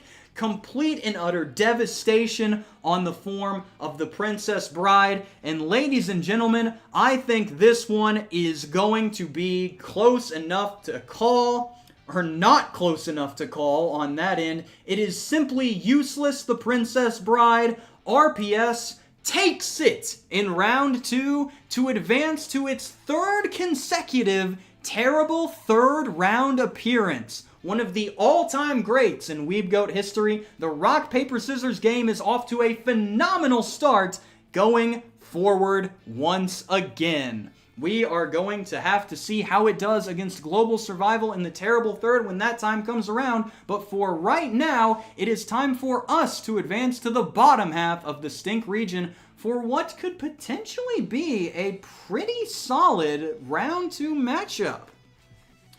Beyblade the trading card game is looking to go up against Candyland Connect 4, a number 11 versus number 3 seed, as Beyblade attempts to run another upset under its name.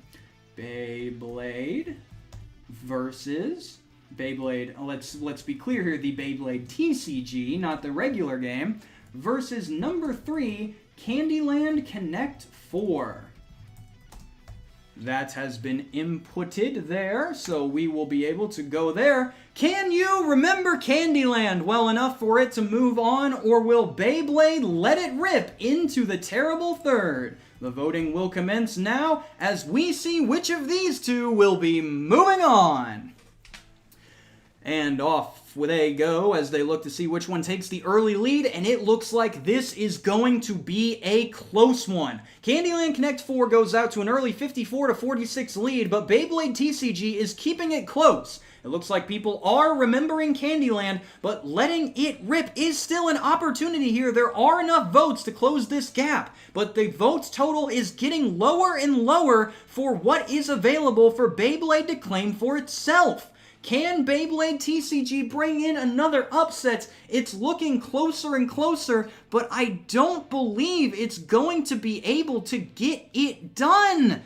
56-44, it's just too big of a gap to close as we get into the final stages of the voting. It looks like that people have officially remembered Candyland. Candyland Connect 4 will be moving on to the next round, and we right now are seeing the number 3 seed head forward. Unfortunate, there were a ton of believers in the Beyblade TCG, but there were just more people that were fans of Candyland. They will never forget, they will never surrender. Candyland Connect 4 is going on to the terrible third. As we move down, we have quite a potential good option here for the next round. We have the final matchup of the Stink region, Speak Out versus the Campaign for North Africa. Now, Speak Out did do relatively well in the first tournament for where it was seated, but in terms of it being able to compete against someone like North Africa, I'm not sure how good of an option that is going to be. TCFNA, TDW, I have to type out the title every time. It is so long, oh my gosh.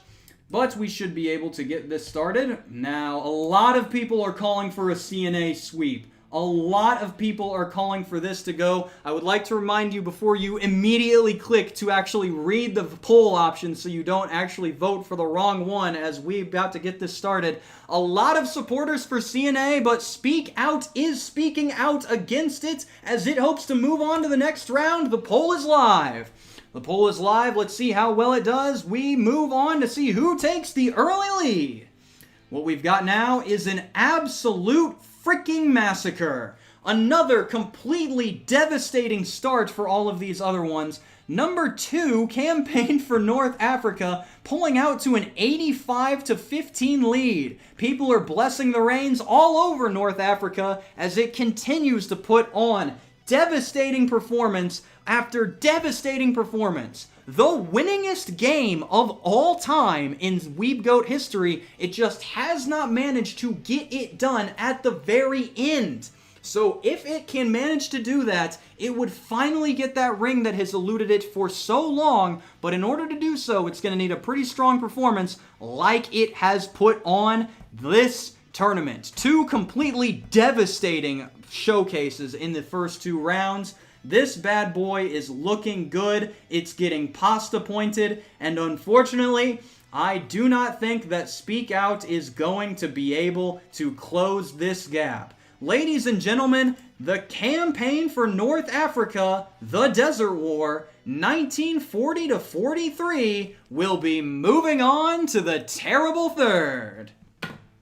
Yes, sir, we've got ourselves some phenomenal matchups looking for us in the next round. In the Stink region, we have 2 great matchups. Global Survival versus the Rock, Paper, Scissors game, and then Candyland Connect 4 versus the Campaign for North Africa. I just saw someone compare the Campaign for North Africa to the Purdue Boilermakers, and I cannot agree more. So put a pin in those 2 matchups as we move on to the Stank region. We have some beautiful matchups over here for you, and I will want to get those hot takes when we go to the next commercial break. But for now, we have a great matchup here as we get started in the Stank region. We have ourselves the number 1 seed. We have the number 1 seed of Video Grin and Barrett. The Eddie supporters are feverish and they are ravenous. Video Grin in Barrett will take on Public Assistance in the second round. Video Grin and Bear, I had Video Grin and Bear, like the animal. And then it will be going up against a perennial tournament contender, Public Assistance here, as it looks to hopefully get that elusive victory that it has not been able to grab. How do you spell this freaking word? Assistance. There we go. I'm putting PA. It's not helping. It takes too long to type, and I have to reach over the other keyboard, and I'm scared I'm going to hit the mic. So I'm just putting in PA, and we're going there. You know what game is going to be there. You know what game it's going up against. Will it be Eddie, or will it be the Welfare? Video Grin and Barrett versus Public Assistance is live, and we'll be seeing how this goes. In the initial run-through, we are seeing Video Grin and Barrett take that first initial lead. Number 1 versus number 8. It looks like Eddie is taking a 76-24 lead. And Eddie's sweep is looking like a possibility here. It is a sin to grin, but if Eddie can manage to make this matchup work in his favor, then I'm sure his supporters will be grinning from ear to ear. A sourpuss sweep is looking more and more likely as the votes come in, as we try and see who is going to be the one to claim it. I believe that, unfortunately, it is staying at a 76-24% lead in favor of Eddie. It just does not look like the Public Assistance Welfare side is going to be taking it this year either. Ladies and gentlemen, for the third year in a row, Public Assistance will not be advancing any further, with a disappointing loss to Video Grin and Barrett, who will be moving on to the terrible third. The PA heads, unfortunately, not going to be able to get it done. Eddie supporters, however, are so happy. It is not a sin to win. That is a very, very good point. Yes, sir, yes, sir, yes, sir. Backing the puppet, if he must survive in order to feed him to the rat. The Sourpuss supporters are rising up. Everyone is getting ready for an electric, terrible third round. But who will Eddie be going up against? That is the question that we'll have to answer right now. Ladies and gentlemen, I am going to move myself to the correct side here so you can actually see this nonsense as we go into our next matchup of Joel Harden's Mogul versus Target the Game of Life. Two games that a lot of people are very excited to see go far. This is going to be a devastating blow for someone out there, no matter who loses. Who? Joel Harden's Mogul, of course, the helping you to prepare for your career in real estate, while Target the Game of Life helps you prepare for your career at shopping at Target. This is going to be a phenomenal matchup, I'm sure, with a lot of pain and suffering brought upon the losers. Let's see how this one's going to go, ladies and gentlemen. I almost put 2 number 5s there. I'm very glad I caught that. And with the poll fixed, it is now live. Joel Harden's Mogul versus Target the Game of Life. Which one is going to be claiming it today? Move down here to make sure everything is still running properly. And for this one, it appears that Mogul has actually taken the lead. This is a completely unprecedented outcome. I expected Target the Game of Life to freaking sweep this here. This is gonna kill my bracket. I'm gonna be the one emotionally devastated. You need to fix this. I have Target the Game of Life winning in the next round. It looks like it is, in fact, gaining some traction there. Mogul only with a 3 percentage point lead as Target starts to gain ground, but it looks like it's gonna... I'm not sure if there's enough voting left in order for Target to end up taking this one. Oh my gosh, it's looking more and more like Mogul every second. Every second, it's more Mogul. What do you mean you're seeing 2 5s? It says 4. Poll broken. They're both, one of them's 5 and one of them's 4 on my screen. Okay, there are a lot of people. Oh, Target. Oh, I see. There are 2 5s. See, I fixed the 2 5s on the actual poll portion itself, but I marked both of them as the 5 seed in the actual thing. If you look at the thing, it says 4 right there for Target the Game of Life. But we're absolutely going to have to rerun that one. That one does not count at all. So number 5, Mogul versus number 4, Target the Game of Life. This way, we actually have it as the right portions. I cannot count those results. With that being there, you can see it in the poll, in the actual thing itself, but I cannot, in good conscience, put that forward. So we are going to rerun this one just in case anyone got confused. I almost put 2 5s again. This is how crazy this one is. Okay, so number 5, Joel Harden's Mogul versus number 4, Target the Game of Life. Round 2 begins now. Get those votes in, see who's gonna win it. Yes, sir. Yes, sir. Let's see if that had any impact on the actual results of it now. People are excited for round 2. They're asking me to stop the count, but the count is rolling here, and it looks like that might have actually had an impact on the voting itself because Target the Game of Life is now the one taking the lead. So, with a 55 to 45% lead, Target the Game of Life takes an early lead here. Oh, baby. Oh, baby. People are trying to work people onto their sides. They're saying that Mogul was made of love. Target the Game of Life made with malice. Oh, baby. You already. This is an electrifying round. But seeing as what's coming in now, the round 2 matchup is not looking good for the Mogul. This is what I expected to happen in this matchup. So we're gonna have to see if there's any kind of late stage surge, but I think it is going to have to be called there. Ladies and gentlemen, unfortunately, the Mogul cannot secure that position for himself. His real estate empire is over. Target the Game of Life will be moving on to its second consecutive terrible third.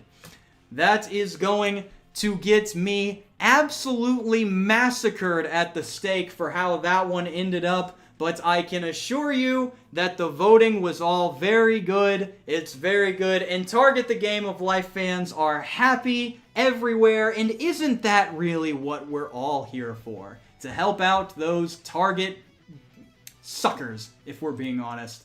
Those including me. So, let's go ahead and see what's going. So, in the terrible third, we'll have Video Grid and Barrett versus Target the Game of Life. And let's move down to the bottom half of the Stank region as we see Time Control versus Ms. Monopoly. This one I anticipate to be a pretty good matchup as Time Control got a decent amount of support going out of the selection show. So we'll see if it can go up against Mr. Monopoly's niece in Ms. Monopoly here. Number 6, Time Control. Time Control versus number 3, Ms. Monopoly. This is going to be a good one. A lot of people are backing Ms. Monopoly for this tournament. There were quite a few people who had it winning it all, and can you believe it? Gosh dang, I put number 6 twice again. There we go. Fixed that one before we ended up breaking it too. But Time Control versus Ms. Monopoly. It's time to see which one wins. Time travel or sexism? Which one is more powerful? As we go into the initial bracket round, we're seeing that Ms. Monopoly is running away with this one like nobody's business. Ms. Monopoly, of course, going out to an early 70-30 lead as we try to see which one of these takes it into the terrible third. A lot of people are hoping that Time Control is going to bring this one in. That is not a wise pick against Ms. Monopoly. This one is a stellar competitor that leaves it all on the floor every single year. Ms. Monopoly cannot be upstaged and will not be upstaged in this round as we keep going with the votes and Time Control does not get any closer to closing that gap. Time Control is doing its very, very best, but unfortunately, I didn't mess up on the bracket this time. I didn't mess up on the polling. Everything was posted exactly as it needed to, and Ms. Monopoly is going to take this one into the terrible third. Another stellar performance from Ms. Monopoly here as we get our next competitor in the Stank region. Yes, sir, we've got some phenomenal competitors looking to continue this bracket run, but as we go, we reach the final game matchup of the Stank region. We have Non-Partisan Uno versus 24 the DVD board game. I'll go ahead and get that typed in now. The number 7 seed, which refuses to let you talk about politics, versus Jack Bauer himself and his absolutely phenomenal camera. Oh boy. Believe it or not, I still do not know how much is riding on this, but you might be able to if you vote in this matchup. It is going to be an absolute good one. Non-Partisan Uno looking to take down 24 to become the next upset in this bracket and one of the best ones from this region so far. The poll is live and let's see how it goes. Counterterrorism sweep. People are going for 24. They're claiming that Uno is a good game and oh my gosh, it's an absolute massacre. 24 is now sitting at over 91% of the vote, and it is not going to let that up anytime soon. Holy cow. 24 camera million votes as we continue to go into this one. Honestly, I have nothing to say here. This is just a complete and utter decimation. I'm actually going to go get up and get a drink of water. That's how bad this matchup is turning out for Non-Partisan Uno. Ladies and gentlemen, terrorism can be considered a political issue, but against 24, the DVD board game. The counterterrorism is just a little too strong. That veto card is going to do nothing for nonpartisan Uno here, as it brings home another incredible victory. Almost spilled that entire water on my shirt, which would have just added to the absolute nonsense going on here today. But 24 will be moving on to face Ms. Monopoly in the next round. Yeah, it was that bad. I had to take a drink of water. God is my witness, this man has been broken in half. Holy cow. It is a good one. Yes, sir, we have a phenomenal Stank region for us. Looking in the terrible third, we've got... There's still not a single upset has taken place in the Stank region. It is the 1 seed Video Grin and Barrett versus the 4 seed Target the Game of Life versus, and then it goes to the 3 seed Ms. Monopoly versus the 2 seed of 24, the DVD board game. This is a completely chalk region. The high seeds are doing their job, and brother, it is not looking like that might stop anytime soon. But we'll have to see how that goes in the terrible third as we move on now to the Stunk region. Let me go ahead and switch to the correct side as we move down now to our next second round matchups. We have got ourselves a wonderful set of matchups tonight, starting off what is anticipated to be an absolute slaughterfest. If you thought that the last matchup was bad, ladies and gentlemen, wait until you reach the number 1 seed, Fatal, taking on the number 9 seed, the Oregon Trail card game. This is going to be... I'm going to go ahead and make the call now. This game is over. I'm calling game before this matchup even starts. If you're betting on the Oregon Trail card game here, I appreciate your donation to the fund. Oregon Trail card game. This is going to be another fatal sweep. I'm practically guaranteeing it. Yes, sir. Yes, sir. We've even got people trying to get in here and sway the vote because of how funny it would be if it lost. This one is going to be a decimation. People, it's just not. I'm just going to throw the poll out there and I'm going to start drinking water because I do not need to commentate over this at all. It is, this match is done.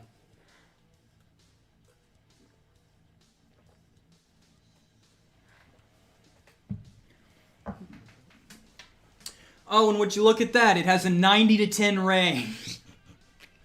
It is currently 90 to 10, with it barely dropping into the 89s at some point. Those 1 seed versus 9 seed matchups are very, very brutal, as really, the 1 seeds aren't normally ever truly challenged until they get to the terrible third. That's what they get for having such a great opening round, and that's the benefit of having the number 1 seed, as we watch an absolute, complete decimation before our very eyes. I would like to give a congratulations to the Oregon Trail card game for managing to beat Gotcha in the first round. I really thought that Gotcha had that one in the bag, in a very impressive game for sure, but it just never had a chance. This game is over, and Fatal will be moving on to the terrible third to face its first true challenge of the tournament. These 1 seeds always get those big blowouts, and if they don't, that's a bad sign in the initial run. But what do we have going on here is who will be going up against Fatal in the terrible third. That one, baby, is, of course, the absolute heavyweight bout that is about to befall your poor eyeballs. Ladies and gentlemen, we have Intelligent Design versus Evolution versus Right or Racist at the number 4 seed. This one is going to be fun to see. So much hype between both of these games heading into the tournament, and it is time to see which one has the hype enough to get into the terrible third. Both of these games, very good competitors that could make it far if they weren't in the position they are now. But with the poll beginning, it's time to see which one has more hype behind it. Racist or intelligent design? Baby, baby, baby, let's see what we've got going here, and Right or Racist comes out to an early 60-40 lead. Racism Sweeped is being spammed in the chat as people are hoping for another one. They're pointing out the Wikipedia article, Wikipedia with a K, but will that be enough to get it passed? Will that be enough as it goes on? A lot of people rooting for Kirk Cameron as they hope that he can make it to the terrible third, but Right or Racist just appears to be a little too strong of a competitor at the current moment. Uh-oh. We're moving on. Can it get there? It's turning people more racist by the minute. It's completely absurd. It's completely unstoppable. Intelligent design just doesn't have enough. Kirk Cameron just can't get it done. They're trying to remember Wikipedia, but they can't. And Right or Racist is going to move on to the terrible third. A very good fight put up there by Intelligent Design versus Evolution. A great introductory round for it as its first ever tournament, but unfortunately it looks like racism will prevail once again as Right or Racist moves on to the terrible third in order to face Fatal. That is going to be another incredible matchup. I cannot wait to see how that one progresses. That is going to be one to keep your eyes on for sure. So, let's see how this continues to go on as we move down now to the bottom of the Stunk region. We have ourselves a pretty good matchup here before we get to the Kirk. Everybody keeps saying Kirk. We need to move on. We need to get out of here. Bottle Flip the board game will be taking on 15 Love in another portion. Let's see. Number 11, Bottle Flip the board game. I know that the numbers were swapped, but they were still the numbers. You have to be able to read the numbers if you're going to vote in the poll. That one is not on me. That one's not getting redone. Nobody got confused there. Bottle Flip the board game will be moving on as we take a look at Biggs Calderhead's next matchup. Bottle Flip the board game, of course, getting some pretty good looks in that 11/6 upset. Bottle Flip the board game. I almost put Bottle Flip the board. Versus number 3, 15 Love. He plays tennis like Spassky plays chess, but is he going to be able to get that good? We continue to move on because we have not had any issues. Can he get his second win out of 7? Let's see if he can do it. Bottle Flip the board game versus 15 Love. Looking now to make sure that everything is looking good, and it is in fact looking good, and Biggs is out to an early lead. Biggs is looking good in this option so far. Has this been going? It has. Let's see how it's looking here. My bracket is screwed anyway because I'm going to become a Calderhead for a moment. Yes, sir, the Calderheads are rallying the troops. Rallying the troops in support of the leading tennis hustler on the Eastern Seaboard.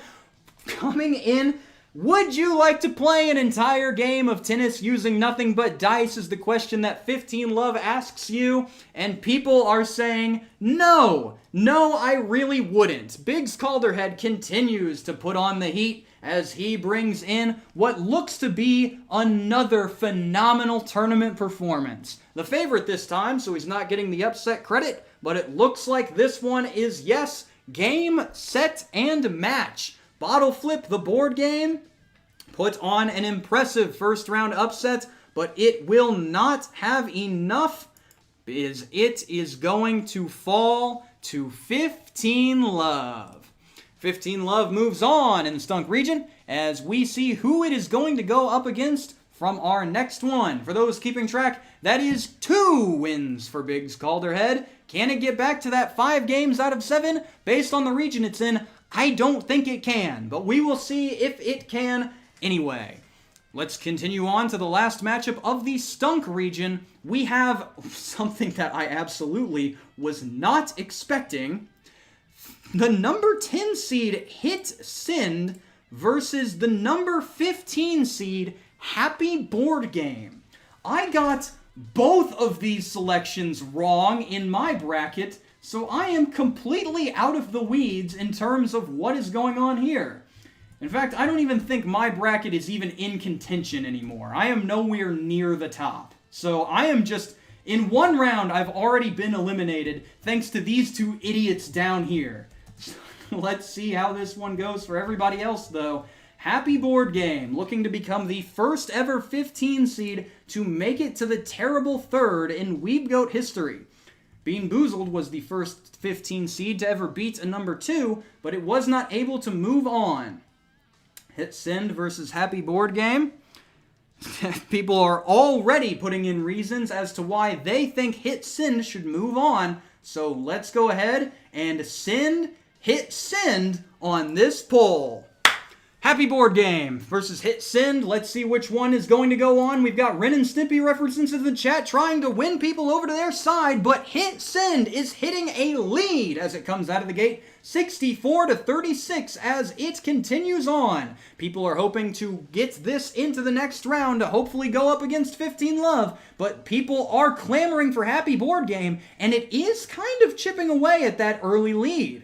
It's going to be, people are just so angry at Sin for having to text real life people, but I don't think that Happy Board Game is gonna have the support that it needs to move on.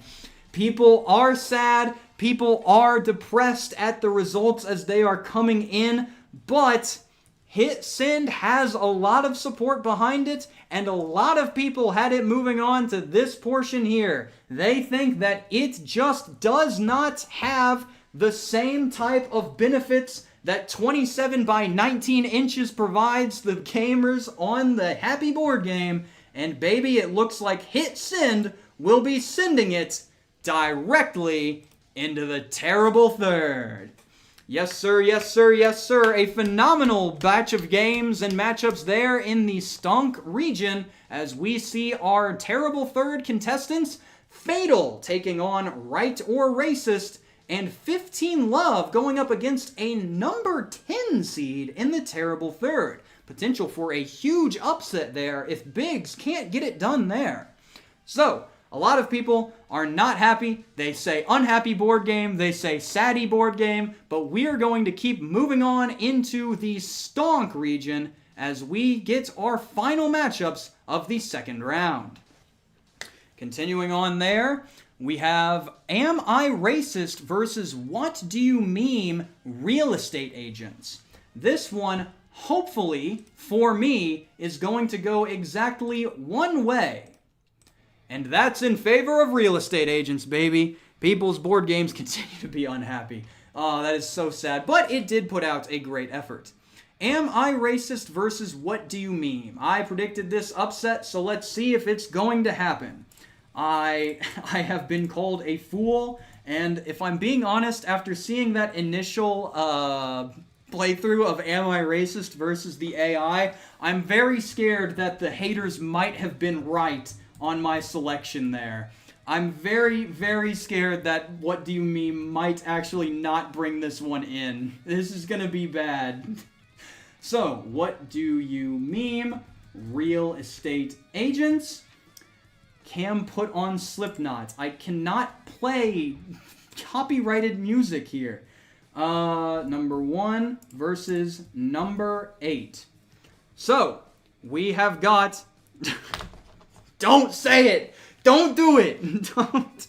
We've got Am I Racist, the number 1 seed, versus What Do You Meme Real Estate Agents. Are you racist or are you real estate? There's only one way to find out, and that's to vote and see who moves on. Let's go ahead and hope and see if my boy can actually get this done, make me look like a genius, and it is getting destroyed in this round. Oh, we are not real estate. We are not real estate at all. 71 to 29.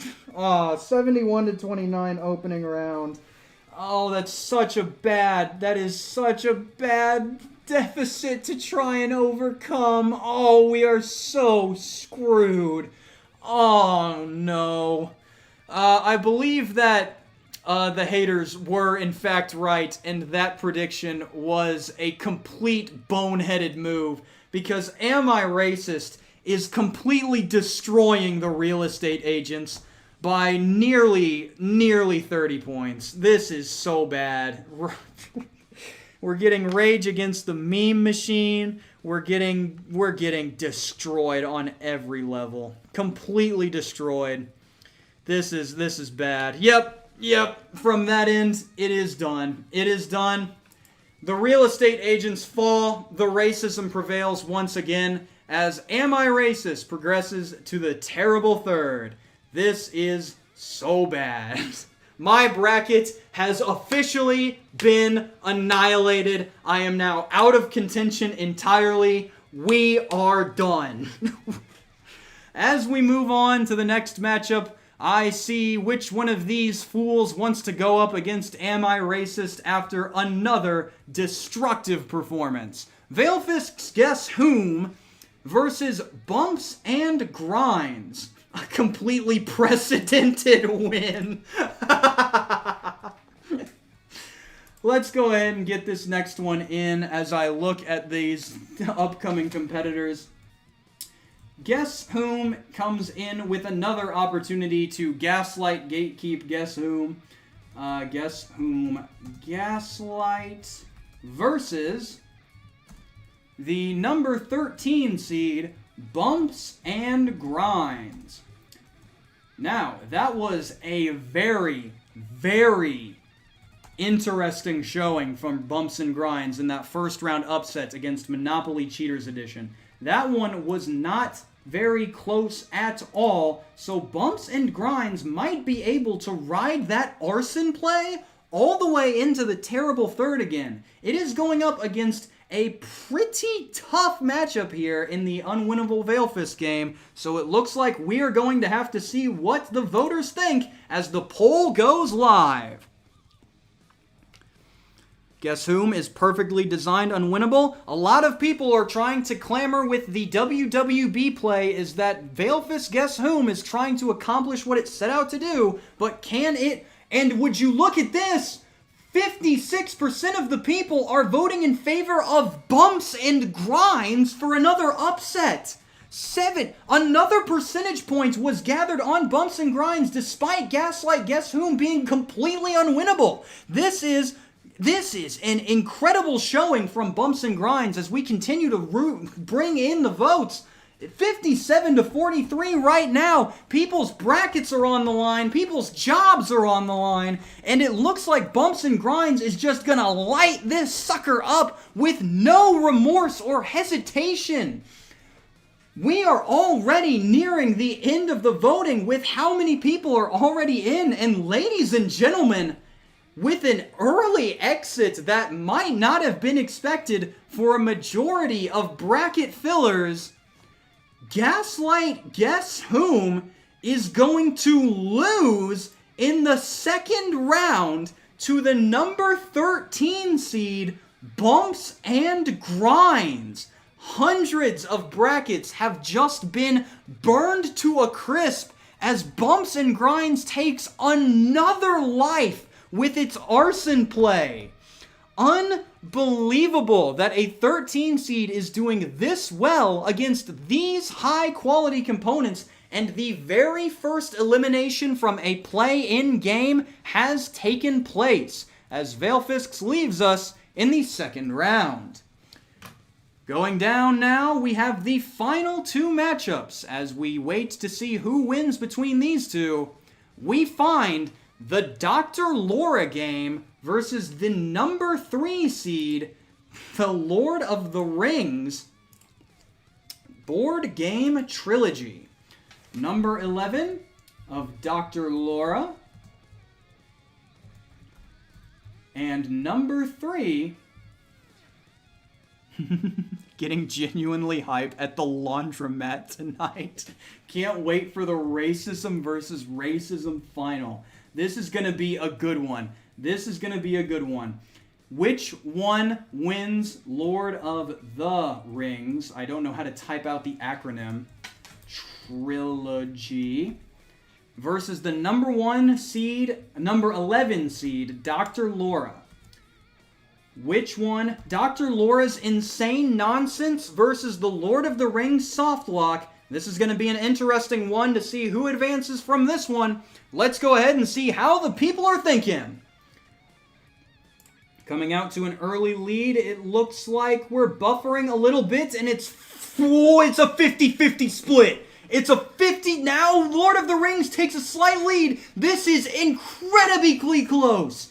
52 to 40, 51, 52, 53 in favor of Lord of the Rings. It is very, very close, but the Lord of the Rings board game trilogy is starting to pull ahead. It is starting to pull ahead as we continue to move along, and baby, I think the soft lock might be able to get it done. People are spamming 11 in an attempt to win support to their side, but I'm not sure if that's going to be enough to get it done.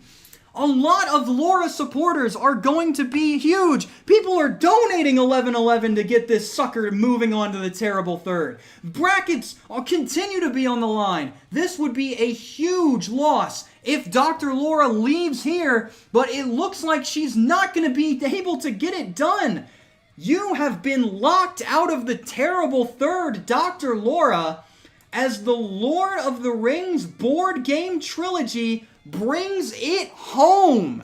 Incredible performance and a very, very impressive matchup between those two, starting out at a 50-50 split before the Lord of the Rings just barely manages to pull away at the end there. Laura just could not hang on as the Lord of the Rings continues on their adventure to get that one ring that they desperately crave. Now, we'll have to find out who the Lord is going up against in this next matchup. This is going to be a good one. Of course, if there's something there, as the people mourn the loss of Laura, we go and start putting together the next matchup. As I attempt to type out more Swedish text to put in by Spielet, the poop game, against a Rap Rat competitor whose supporters are already rallied and ready to vote. They are feverish. They are ready. I'm gonna be honest, I don't like the poop game's chances here. There are so many rats in the chat that are ready to vote for their boss. It is gonna be a good one.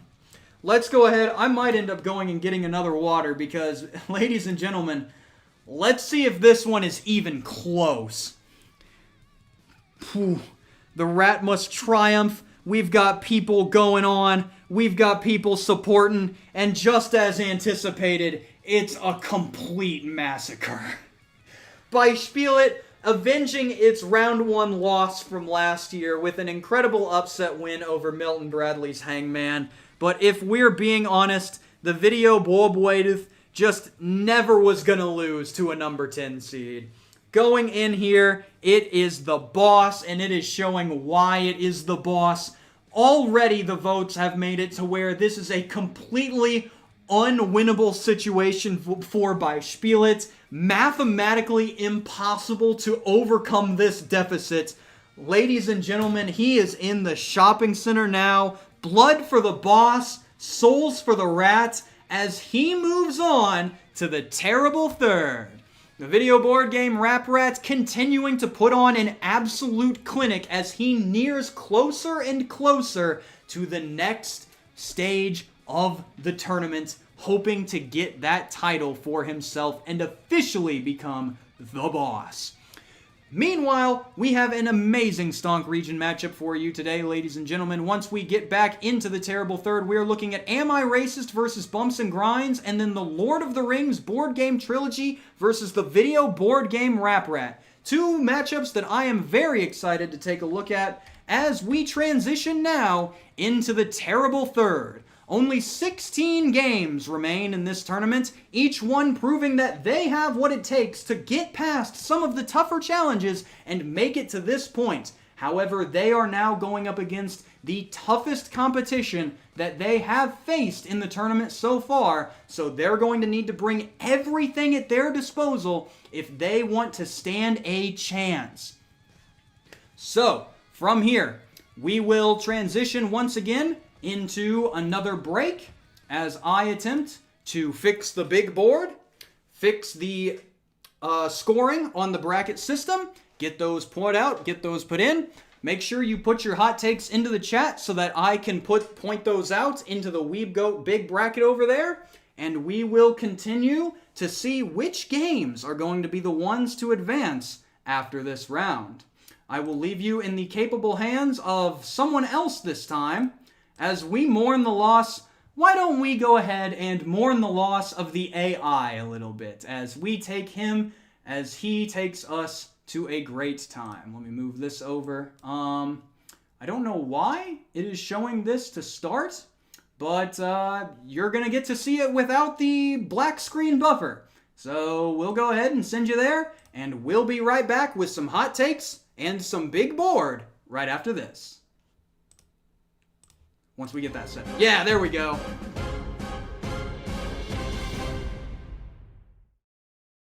Hey, do you guys want to play Pictionary versus AI? AI may be the biggest invention since fire. Go. But can it guess your drawing of a duck? We found an artist here.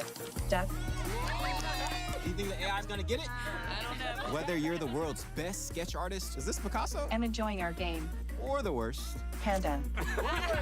Standing indicates an octopus.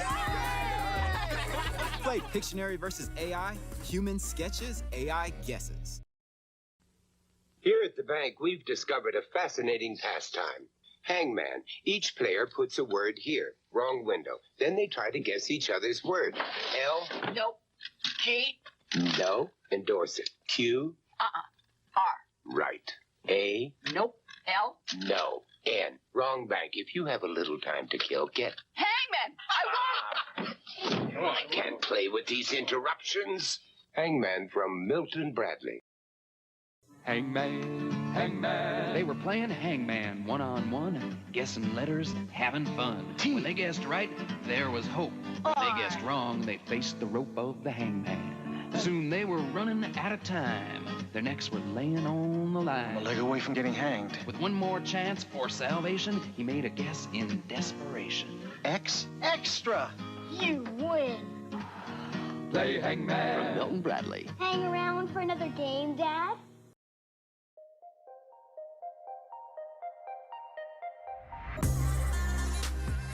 As a real estate agent, you get it. Your line of work comes with its ups, its downs, and it's downright hysterical.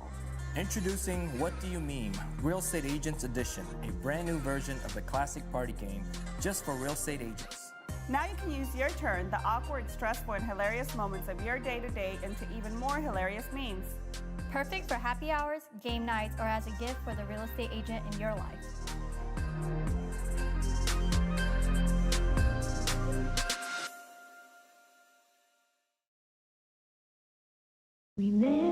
Remember Candyland, your first game? Now you can share the memories because you'll find it's still the same. No reading necessary. From Milton Bradley.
We're so back.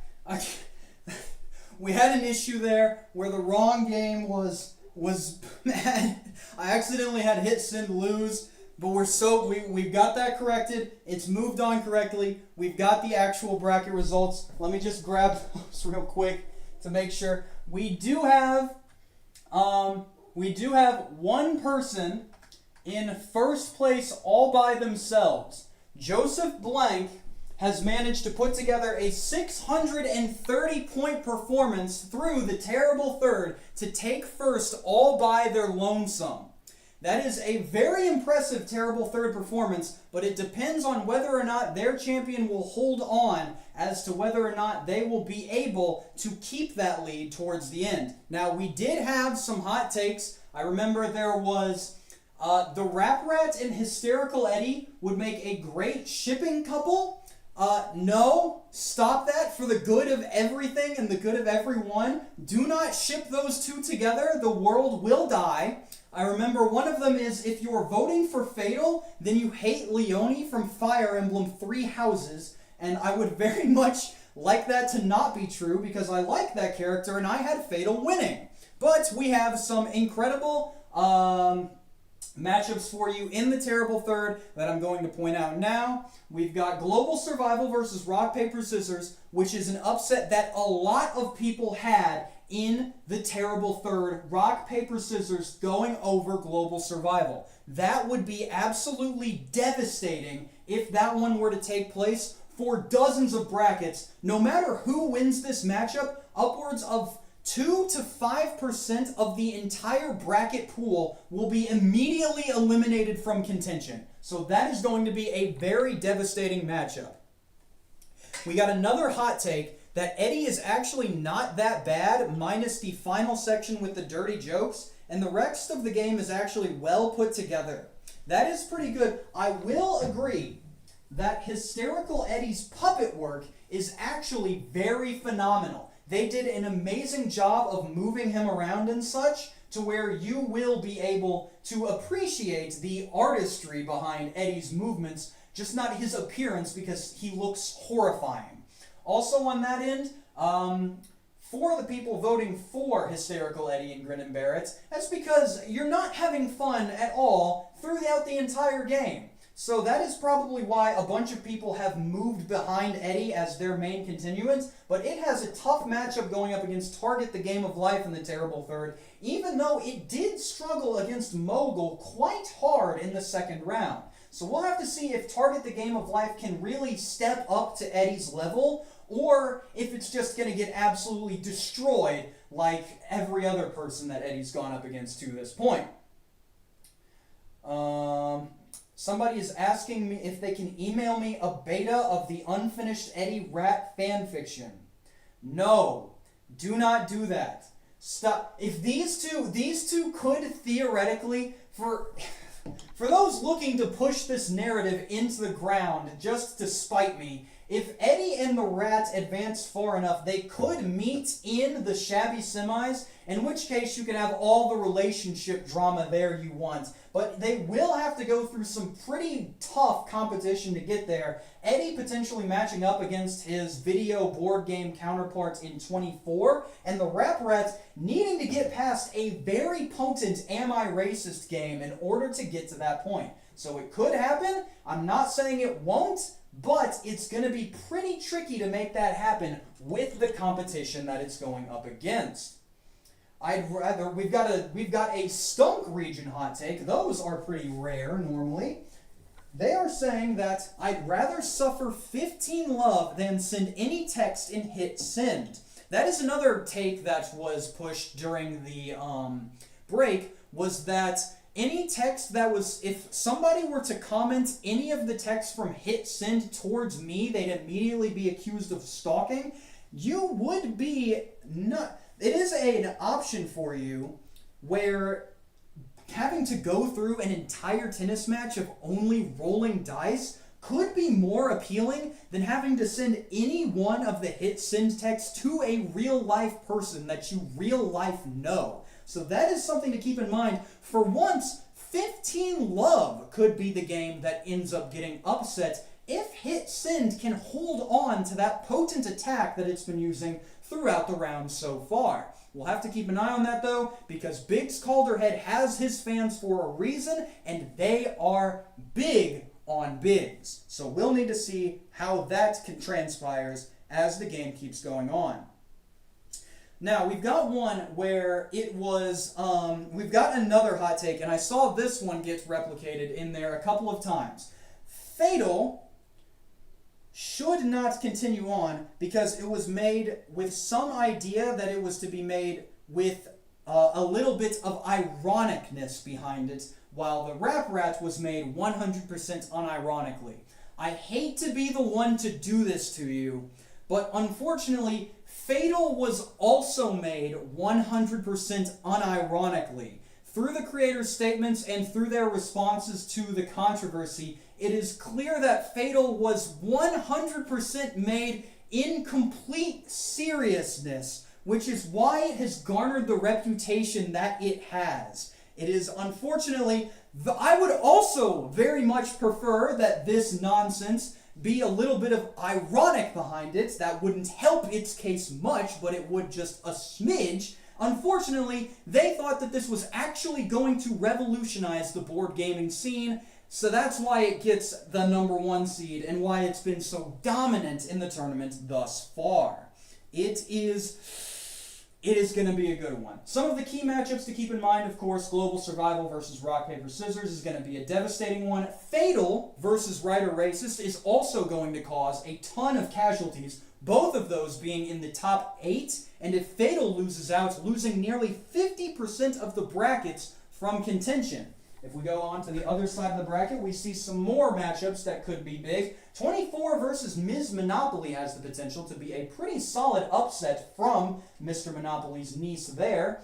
And if Bumps and Grinds can somehow find a way to off Am I Racist, coming in as a 13 seed, that might be one of the greatest upsets of tournament history. It is going to be very, very difficult to pull that off, though. Right, Am I Racist is here for a reason, and it continues to be extremely dominant in the matches it goes up against. So being able to pull that off would be impressive, but it's by no means going to be easy. Something to keep in mind, though, as we keep this train rolling.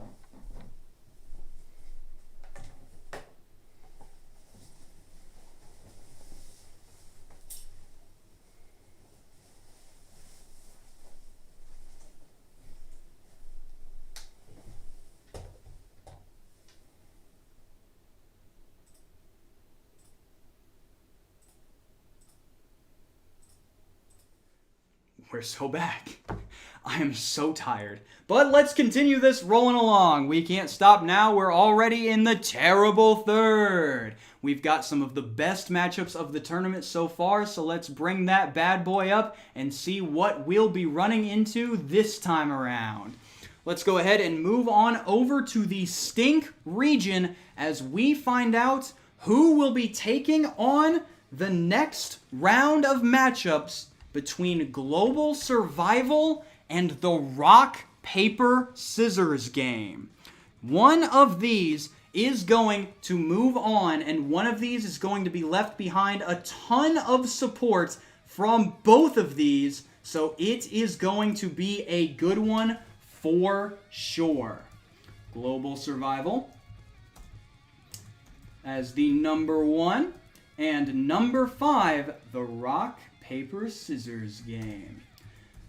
Tournament experience is in favor of Rock, Paper, Scissors this time, as it has played in more and has won more matchups than Global Survival, but Global Survival is the number 1 overall seed, so we're gonna see if something happens this time around, or if once again, nothing ever happens. The poll is now live as we kick off the terrible third with Global Survival versus the Rock, Paper, Scissors game. Looking at the initial polling, we see the votes are coming in, and Global Survival is taking the early lead. One vote at a time, they are coming by, and one vote at a time, the lead is either getting bigger or is getting chipped away. At the current moment, it is getting larger as Global Survival holds on to a 57-43 outlook in the opening round of the terrible third. 58 now, back to 57. It's going, but it looks like RPS is starting to fall behind. It looks like the support is going on Global Survival this time around, with the Nothing Ever Happens crowd really being loud enough to push this momentum in their favor. 58-57 as the votes keep coming in, and unfortunately for the rock, paper, scissors game, once again, it's looking like it's not going to be able to recapture that first tournament magic as RPS falls in the terrible third to Global Survival. Global Survival, the first game to move on to the Queasy quarterfinals as it survives a very tough matchup against the rock, paper, scissors game. It continues to survive globally, and it is moving on to the Queasy quarterfinals. Let's continue to move this Stink region along as we find the 3 versus 2 battle. We have ourselves the matchup of Candyland Connect 4 versus the Campaign for North Africa, The Desert War, 1940-43. Candyland Connect 4 versus TCFNA, I have to type this out, TDW, 40-43. Oh, looks like I've put one of those instead. Gosh dang, long title. There we go. Now, this is an interesting one. Can Candyland pull off the upset, or will North Africa continue to move on? People are continuing to remember Candyland as we continue, and the poll is live as North Africa continues to try to move along into the next round. You cannot get any more classic than the Campaign for North Africa, folks. It is the premier tournament competitor, the winningest game in tournament history, a title that it continues to hold on to, and it is an absolute bloodbath. TCFNA TDW 40-43 currently holds an 83-17 lead over Candyland Connect 4. Another Berg sweep as we continue to move on with the Campaign for North Africa putting another clinic performance into the books. This is another slaughterfest to add to the resume, as it looks like people continue to forget Candyland by the minute.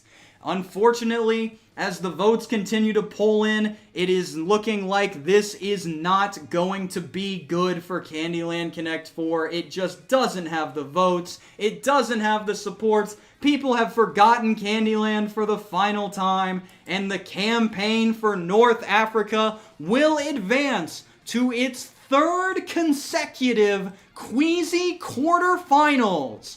An absolute titan, if there ever was one. The Campaign for North Africa simply cannot be stopped. It will unfortunately now go up against the #1 overall seed in the tournament, Global Survival, if it wants to be able to advance to its third consecutive Shabby semifinals. This is going to be a very interesting matchup, I do believe, so we'll need to keep our eye on that one as we go now into the terrible third for the Stank region. We have ourselves a pretty stellar matchup here. Video Grin in Barrett is going up against Target the Game of Life. A 1 seed versus a 4 seed as the Stank region continues to be chalk. Video Grin in Barrett versus Target.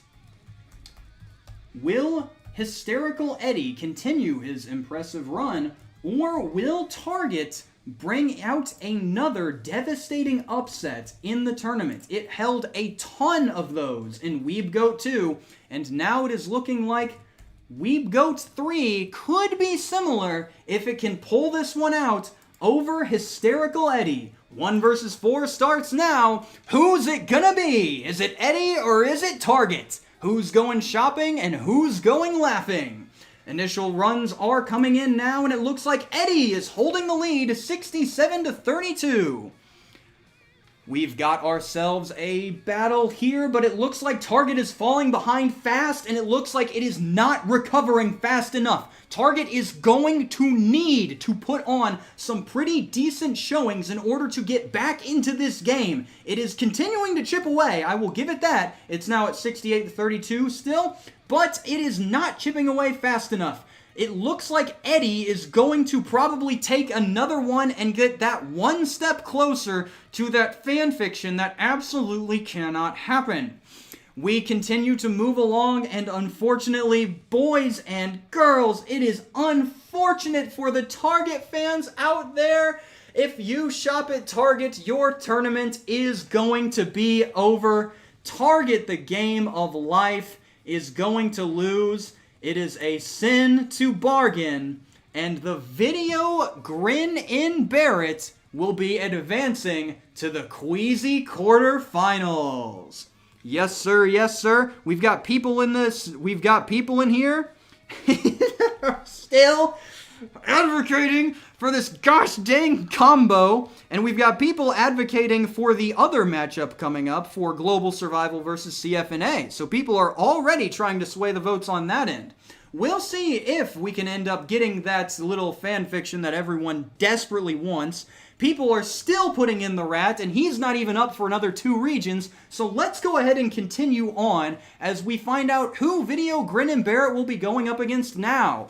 An interesting matchup here. Ms. Monopoly is going up against 24, the DVD board game. Ms. Monopoly versus 24. Jack Bauer coming in to try to get rid of Mr. Monopoly's niece at this moment in order to secure another victory for the Video Board Game Conference, who is still yet to lose even a single member in this year's tournament. This is a conference-wide performance that we have never seen before, and it is looking like it could continue on to this next matchup. So we've got Ms. Monopoly versus 24, 3 versus 2, and it's time to get it rolling. Let's see who's going to be moving on now, baby. We've got our first initial votes coming in, and it is looking like... Oh, it is looking like an absolute counterterrorism slaughter. 24 and Jack Bauer are looking to... Oh, what the heck? The thing broke there for a while. You managed to momentarily crash the YouTube poll in addition to the one you crashed earlier, so please don't do that again. As we watch on in horror, as the 24 DVD board game perfectly counters the terrorism that is provided by Ms. Monopoly. It looks like 24 does in fact know how much is riding on this, as it has pulled out all of the stops in order to absolutely decimate Ms. Monopoly's entire tournament chances. And it's killing me in the process. Yeah, I'm pretty sure I had Ms. Monopoly in the Queasy quarterfinals, as if my bracket wasn't already bad enough as it was.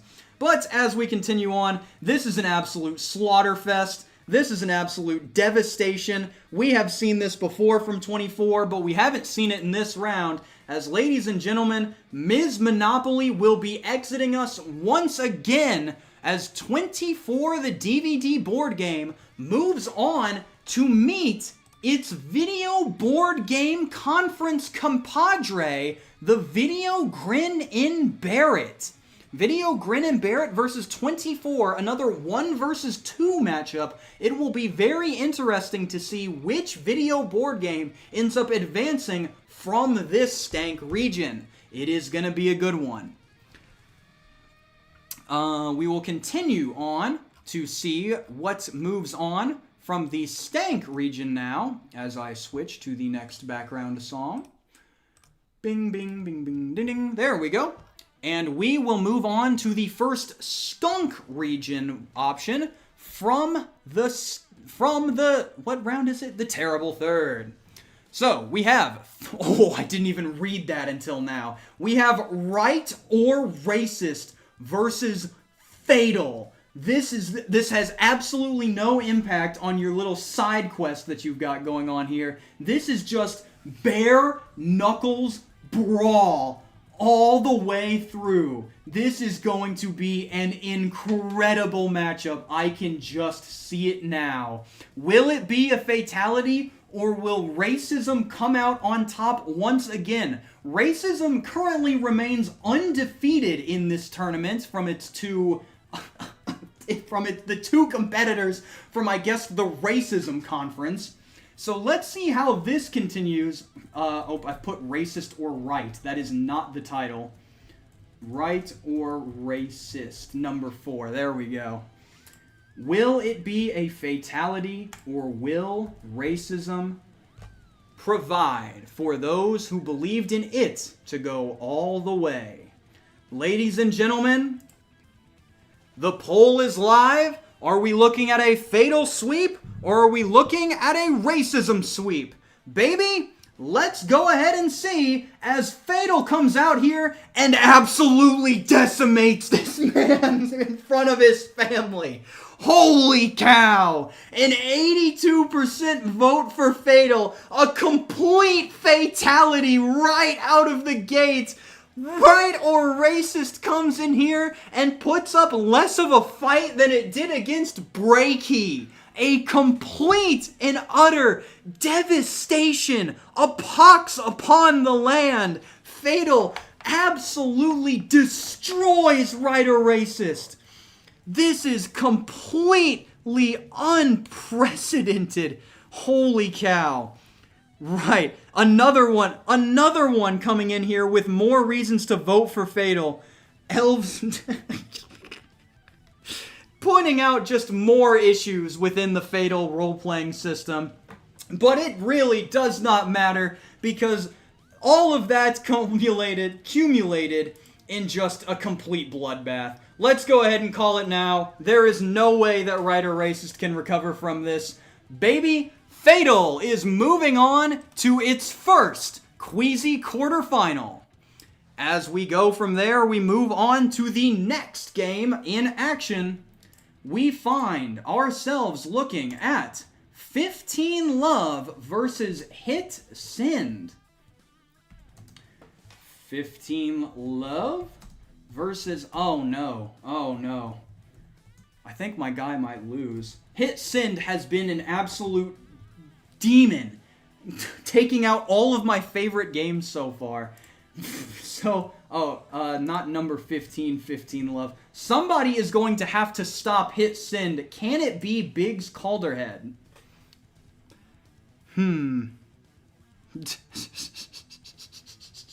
So before we start this off, we have one more call to action from people, but the person who previously said that sending one of the Hit Send messages would get him in trouble for stalking has just looked up and sent one of them in the chat. Would you like to go on a date with me? Cam, I miss you. So if that's going to impact your voting at all, that might end up being one that helps you out. But we've got Biggs Calderhead versus Hit Send. So it is going to be, gosh, I hope my boy can pull this one out, but Hit Send has been on an absolute tirade. This is going to be a tough one. Who will come out on top, and will 15 Love be on the receiving end of an upset for the first time in its life? Oh my gosh, it is 51-49. It is a back and forth brawl. It is a back and forth brawl between Hit Send and 15 Love. And Hit Send currently has the lead. It currently holds a 2-point lead. People are trying to rally the Biggs troops to their side, but Hit Send currently continues to hold on. The Biggs faithful are begging, pleading for votes on their side, but Hit Send, every time 15 Love gets a vote percentage back, Send brings it right back. It's back and forth. It's back and forth all the way to the end. Almost all of the votes have been tallied now, and we're running into the end now. Biggs needs one more to get it, but can he do it? 3, 2, 1.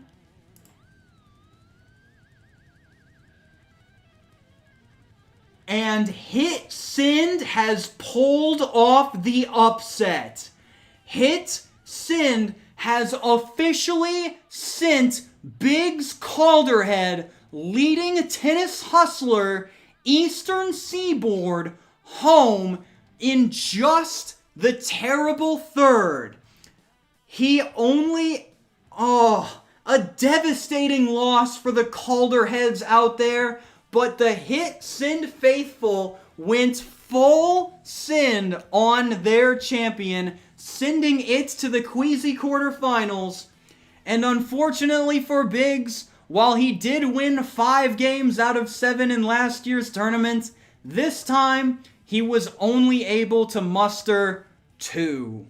A very disappointing performance for the Calderheads out there, I know, but they were able to rally behind their champion and still get a pretty decent performance. Biggs Calderhead has never competed in a tournament where he hasn't at least reached the terrible third, and that does not end now.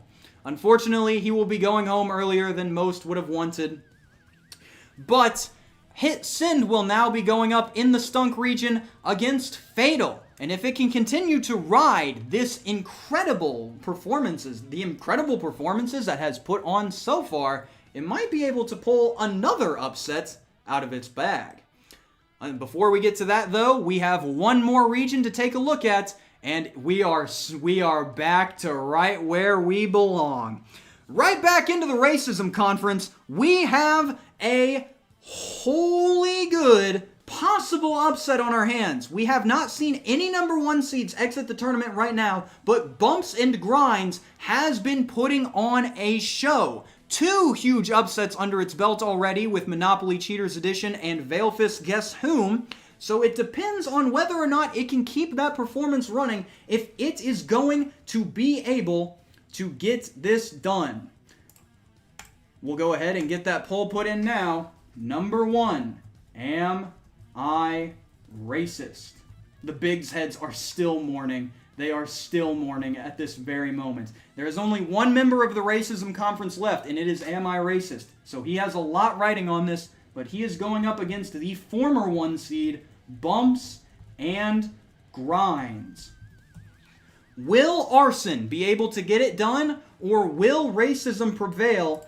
Once again, it did not prevail earlier in this round, so I wonder if it will be able to overcome this challenge ahead of it. We have ourselves an incredible opportunity for an incredible upset, so let's see which one is going to take it. Am I Racist versus Bumps and Grinds, Arson versus Racism. What we've got now is a pretty close matchup out the gate. It is looking like 54-46 in favor of Am I Racist, but Bumps and Grinds continue to close the gap. There is only a 2-vote deficit for Bumps and Grinds to overcome if it wants to get this done, and there are still plenty of votes to count. This is a mathematically possible flop. So let's see what happens on here. It's continuing to hold that 2% deficit, but if it can get it done, that is unknown. It is now looking back and forth between 48 and 47. It's not chipping away at that deficit anymore. The Arson needs a late game push if it's going to overcome it. But Am I Racist continues to hold on. They're getting more racist by the minute. Can it possibly overcome this tough challenge? It's looking like it might not be able to. Ladies and gentlemen, after an incredible performance, after an incredible effort from Bumps and Grinds for Arson to come out on top, it is looking like it unfortunately will not be able to get it done. Am I Racist survives a late game Arson-led push and advances to the Queasy quarterfinals. The Arson, there is absolutely nothing for Bumps and Grinds to be ashamed of from that performance. 2 phenomenal upsets and a great performance against a very, very strong 1-seed competitor. It was a tough matchup, but Am I Racist does end up holding on. People are saying that it was for Veilfisk who got snubbed. They're asking to feed Matt Walsh. We're getting distracted here. Let's focus. We've got one more matchup in the terrible third to lock in on, and that is the Lord of the Rings board game trilogy versus the video board game Rap Rat. This is projected to be another slaughter, but Lord of the Rings has been in these tough gaming situations before. So let's see if it will be able to overcome this tough challenge ahead of it. I'm not even going to bother spelling that out. Lord of the Rings versus the Rap Rat. Number 2, the Rap Rat. How have you managed to find a copy pasta of the entire Rap Rat commercial? I don't understand how you people get these so fast. So, Lord of the Rings is looking to advance with its soft lock, and the video board game Rap Rat is hoping to advance with just some of the worst balance I've ever seen in a game. Those challenges are truly bad. But each one has its own benefits on its side. The poll begins now, and we begin. People are saying that this is another rat sweep, and it depends on if, gosh freaking dang it, it's looking like it's going to be another rat sweep. Ladies and gentlemen, the rat is putting on an 80-20 performance in the terrible third against a 3-seed. You're talking about fatal being a ruination of the tournament balance. The rat is putting on these exact same numbers every round. This bad boy wants this tournament win bad, and he is going to get it. This is already a callable race. It is mathematically impossible for Lord of the Rings to close this gap. It never stood a chance. People are saying one boss to rule them all. The Lord of the Rings is not going to get the ring that it so desperately hoped it will get. And with a 79-21 beatdown, the Rap Rat once again brutalizes its competition and advances on. It will now be going up in a heavyweight bout against Am I Racist in the queasy quarterfinal. Rat versus racism. What will we see?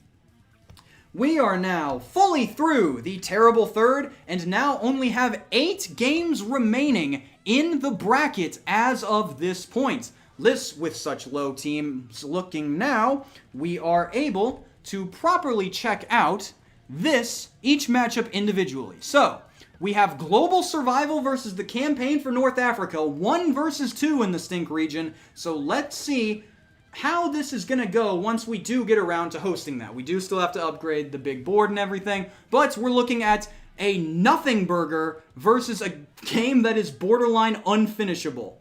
It's a good matchup, and I'm excited to see how that one goes. Across the pond in the Stank region, we have Video Grin and Barrett and 24, the DVD board game. Another 1 versus 2 matchup, this one being between 2 proponents of the Video Board Game Conference. It is a shame that they won't be able to meet each other further on, but whichever one comes out of that one is definitely going to be a favorite going forward. Moving down to the Stunk region, we have another number 1 seed with Fatal versus Hit Send. The only not 2 seed to advance to this point in the bracket. Hit Send has had a massive amount of support due to its ability to ruin your real life relationships. If it can keep that going forward, that huge support behind it, it might actually have a chance of putting up a decent fight against Fatal. Will it win? I'm not sure, but it could put up a fight, which is always good to see. Finally, our last one in this bonus, we've got the Stonk region here with Am I Racist versus the video board game Rap Rat. We have ourselves some phenomenal competitors here. Rat versus racism, as we've just looked at. But it should be shaping up to be a phenomenal queasy quarterfinal. Of course, I now need to go update the big brackets and update the, the bracket challenge results to see who is now currently leading, as I'm sure that round definitely shook up some of the results from here. So, we will continue to go forward from that point. I'll get that updated. You send in those hot takes. I'd send them closer to after the commercials are over because it takes me a while to get this done and I still want to see them. But from there, I will leave you in the capable hands of... Who is the next one I have on here? I don't even know who this one is. A mystery group of phenomenal competitors that have nothing better to do, as I imagine most of them have already been eliminated. So we'll go ahead and see on that one. I'll leave there, and we will be right back right after this.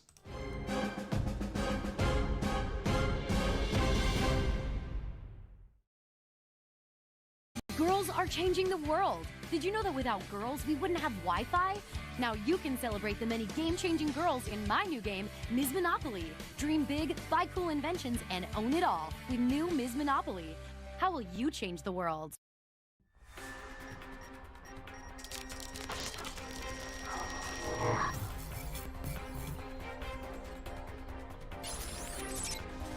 You are a CTU agent working with Jack Bauer to stop a terrorist threat. You have 24 hours.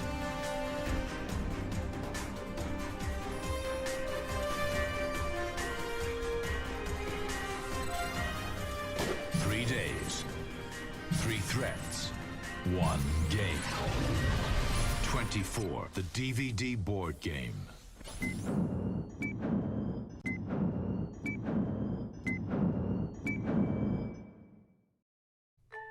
Introducing Right or Racist. Stereotypes. Are they right or are they racist? Right or Racist is Facts Over Feelings, a fact-based trivia party game examining stereotypes across different races, religions, gender, sexuality, and more. Right or Racist? That sounds mean. Chill out, Snowflake. With Right or Racist, you'll learn interesting facts and confirm or combat stereotypes based on data and studies. And you'll debate and exchange viewpoints on the social political issues of our time. So grab your racist uncle and your feminazi girlfriend and let's play.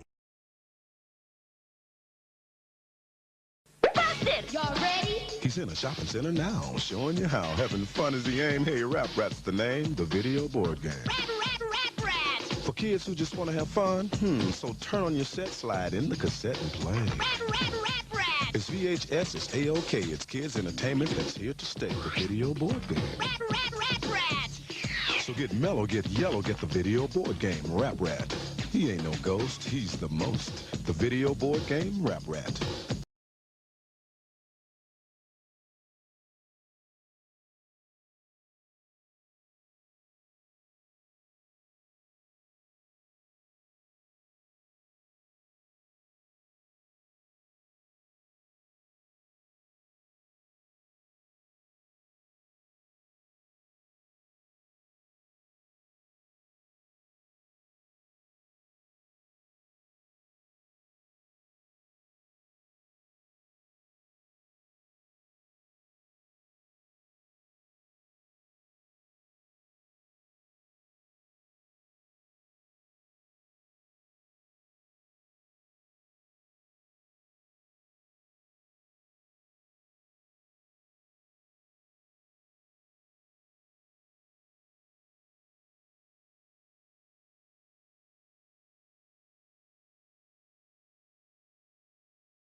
Yes, sirree, we're back with more hot takes. Yes, sir, it's looking good. We actually managed to get through that without any major issues this time. And believe it or not, somehow we've managed to get into, by the Queasy quarterfinals, a two-way tie for first in the bracket challenge, which is completely absurd. Both Carmelo and Garrick Bird both have 880 points, which I don't understand how that managed to come about, but that just shows that they know what they're talking about. So, we've got some good hot takes in here for you. I've managed to lose my marker, but I'll go ahead and get into those right now. Hot take. It's right here.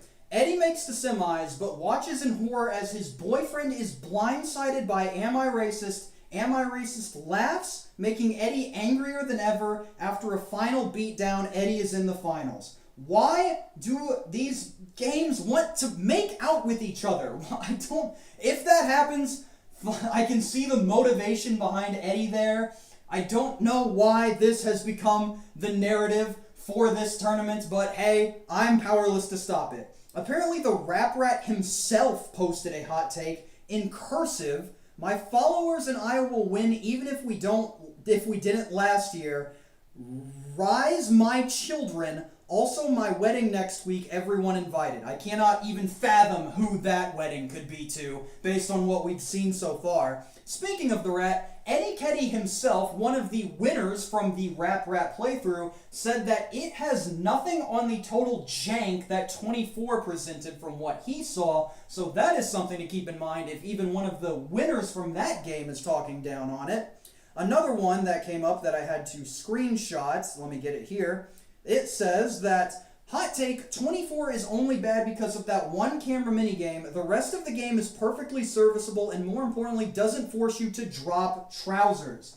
Now, the camera minigame is especially bad, but I would not consider the rest of the game perfectly serviceable. I played through that entire sucker from beginning to end, and there were several other minigames in there that could be considered just as infuriating. There is one where you have to make 11 frame-perfect taps on the TV DVD remote in order for it to move on correctly. And the best part about that one is, if you miss one of them, it does not tell you which one you missed. So you just have to go back to the beginning right at the end and guess where you screwed up. That one is also another bad one. 24 has got a lot going for it, which is why it's managed to move on this far. Let me take a look here. If Am I Racist wins, you should absolutely message Matt Walsh with a detailed explanation on why every other game is better than his. I do not know of this Matt Walsh character. I only know him as the creator of Am I Racist. A lot of people have been messaging about him, so I imagine he is some sort of public figure. We will go from there if that manages to happen. I don't think I will be reaching out to him, though. The Rat once again reaches out directly. Cam, can you be my best man? No. Moving on from there. Hot take, Eddie isn't that bad of a game. He's just creepy. If it wasn't for the last third being oddly crude, it would be a decent game. Pretty decent take there, I would have to agree with. Eddie is very, very creepy. A lot of those initial challenges, though, do have a little bit of merit to them, which is why I decided to act them out during the video coverage of it. But in terms of that last half, there's a reason that those skits stopped appearing once we got to the latter half of the game. And Eddie gets annoying very, very fast. Very fast after that other one. Another hot take coming in. Africa deserves to win this. While in some ways it was made to be what it is overall boring and broken, and I think the fact that it is statistically beatable makes it worse. Yes, unlike WWB, which is just completely impossible to beat in a single human lifespan, this game is technically finishable if you just grind it out for 20 to 40 years. We have people at this current moment attempting to do that, and they are just discovering more and more issues in the game as they go deeper into it. One of the worst probably being the fact that the errata that was made to fix the game just ended up not fixing some of the portions and messed them up even more. So there is a lot going for North Africa, and that is why it is one of the winningest games in tournament history. Continuing on here, we have a few more. If you let the Rat and Eddie meet, y'all are gonna create AM, the Allied Master Computer. I cannot express to you enough how those two should not be anywhere near each other. Don't you dare with your little nonsense going on here. You're going to destroy the world. Continuing on from there, we have a few more. CNA needs to win for Andy and James from War with a Mate. They deserve this win for their service. Those were the two I was referring to when I say those mad lads who were trying to actually finish this gosh dang nonsense. By their own estimates, they should be done in approximately 40 years. So best of luck to those two. They're gonna freaking need it. Gosh dang, we got a lot of hot takes. I looked at some of the hit send messages. Holy crap, what do you mean I hooked up with my cousin? Yeah, there are some really good ones in there. Imagine sending those to real people that you actually know and not giving any context behind it. Doesn't that sound like a grand old time? There's a reason that I was flamed incessantly for picking Rat Splatter over it in round 1. Coming along here. Yep, we've seen the AM one, so we'll move on to this one. Hot take 2, if everyone keeps saying no in hit send, then you aren't really playing the game. That is true. At any point, you can refuse to send any of the messages that you draw in hit send. However, if all anyone does in the game is say no to sending the messages, then you are actually playing a game where all you do is draw a card, read it, and then go to the next player and draw a card and read it. That will be your entire gameplay loop if nobody actually takes any of the hit send challenges. So you either have damaging your personal relationships or the most boring game you've ever seen in your life. So 2 great options there. I wonder why it continues to move on. Wouldn't it be more fitting if it took 40 tournaments for CNA to win? If the campaign for North Africa continues to make it this far every single tournament, but it takes until the 40th one for it to actually end up winning, that would be so sad. And honestly, I think the War with a Mate duo might actually finish the game before TCFNA manages to win a tournament, if that were the way it would unfold. We've got a big one here, a huge hot take from Angry Teddy. You play hit send, you get a card telling you to hit send a very inappropriate message. You have to send it to your boss. You're fired and now homeless. Everyone playing Fatal knows what they're getting into. Hit send can ruin your life. Something that I did not bring up is that there is a now defunct social media hashtag for the game Hit Send, where if you manage to lose your job from playing the game, you can hashtag something along the lines of Hit Send got fired, and they would post it on their main channel to like show it off to the rest of the world. I don't know why you would do that. They don't offer you any form of compensation, but if you wanted to, that was apparently an option at one point. Very, very good. Very good. Love Hit Send. Why the heck did I pick Rat Splatter over this nonsense? This is so much worse. I'm an idiot. Alright, taking a look at the matchups, we got only 4 of them remaining in this round, the Queasy Quarterfinals. Global Survival, the game where nothing happens, 9-hour stream, and it would have taken way longer if we wouldn't have run into just randomly the chat being able to buy America. If no one buys America in Global Survival, I imagine that game might take you actual literal months to complete, nothing happening all along the way.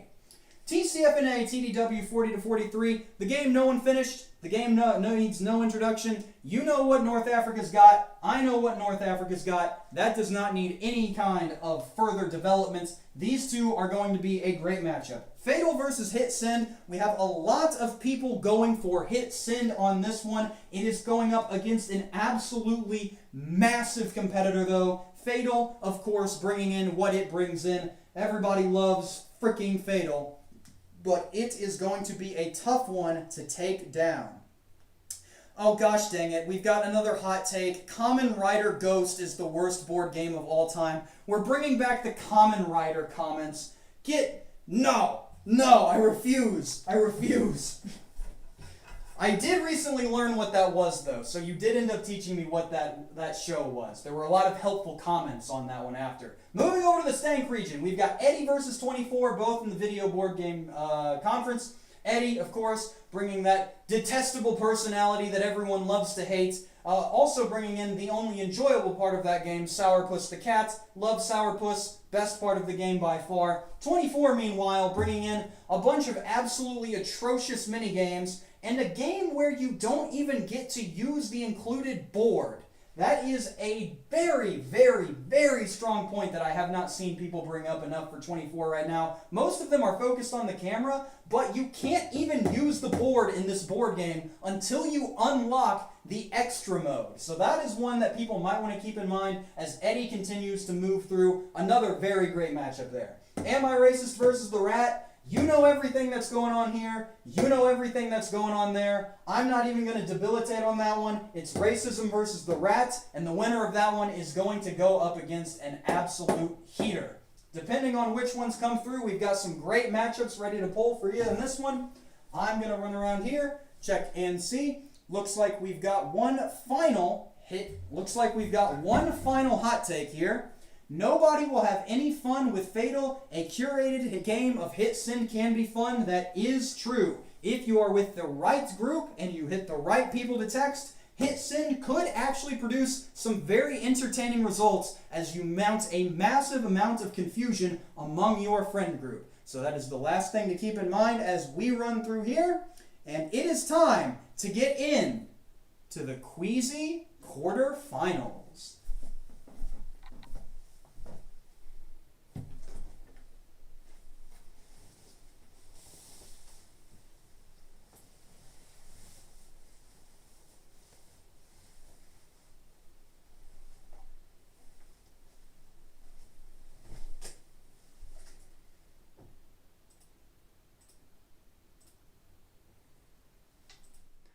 I am completely out of water. As we go now into the Queasy quarterfinals, we have people still sending in messages trying to win people over to the side of Fatal. We have ourselves some phenomenal competitions ready to launch here as we jump right back in to this incredible tournament that we have going on. Let's go ahead and Luna wipe our way back to the big board. Well, the digital big board, not the actual big board. We've got two big boards, too many big boards. So let's go ahead now, go on over to the Stink region and find our first Queasy quarterfinal matchup. Global Survival versus the Campaign for North Africa, the Desert War, 1940 to 43. This is going to be a very fun one to watch. And since I am already out of the bracket contention, I have absolutely no qualms about which game moves on, but I do know which one I want to see more. Global Survival versus TCF-in-A TDW 40 to 43. Excellent news, excellent news, excellent news. Yep. So we've got Global Survival, we've got the Campaign for North Africa, we've got both people, we've got groups saying nothing ever happens, and we've got people rooting for the pasta point. There's only one way to find out who's moving on. One of these games is going home. Is it going to be North Africa or is it going to be Global Survival? Nothing ever happens, but Campaign for North Africa is coming out strong, coming out very strong.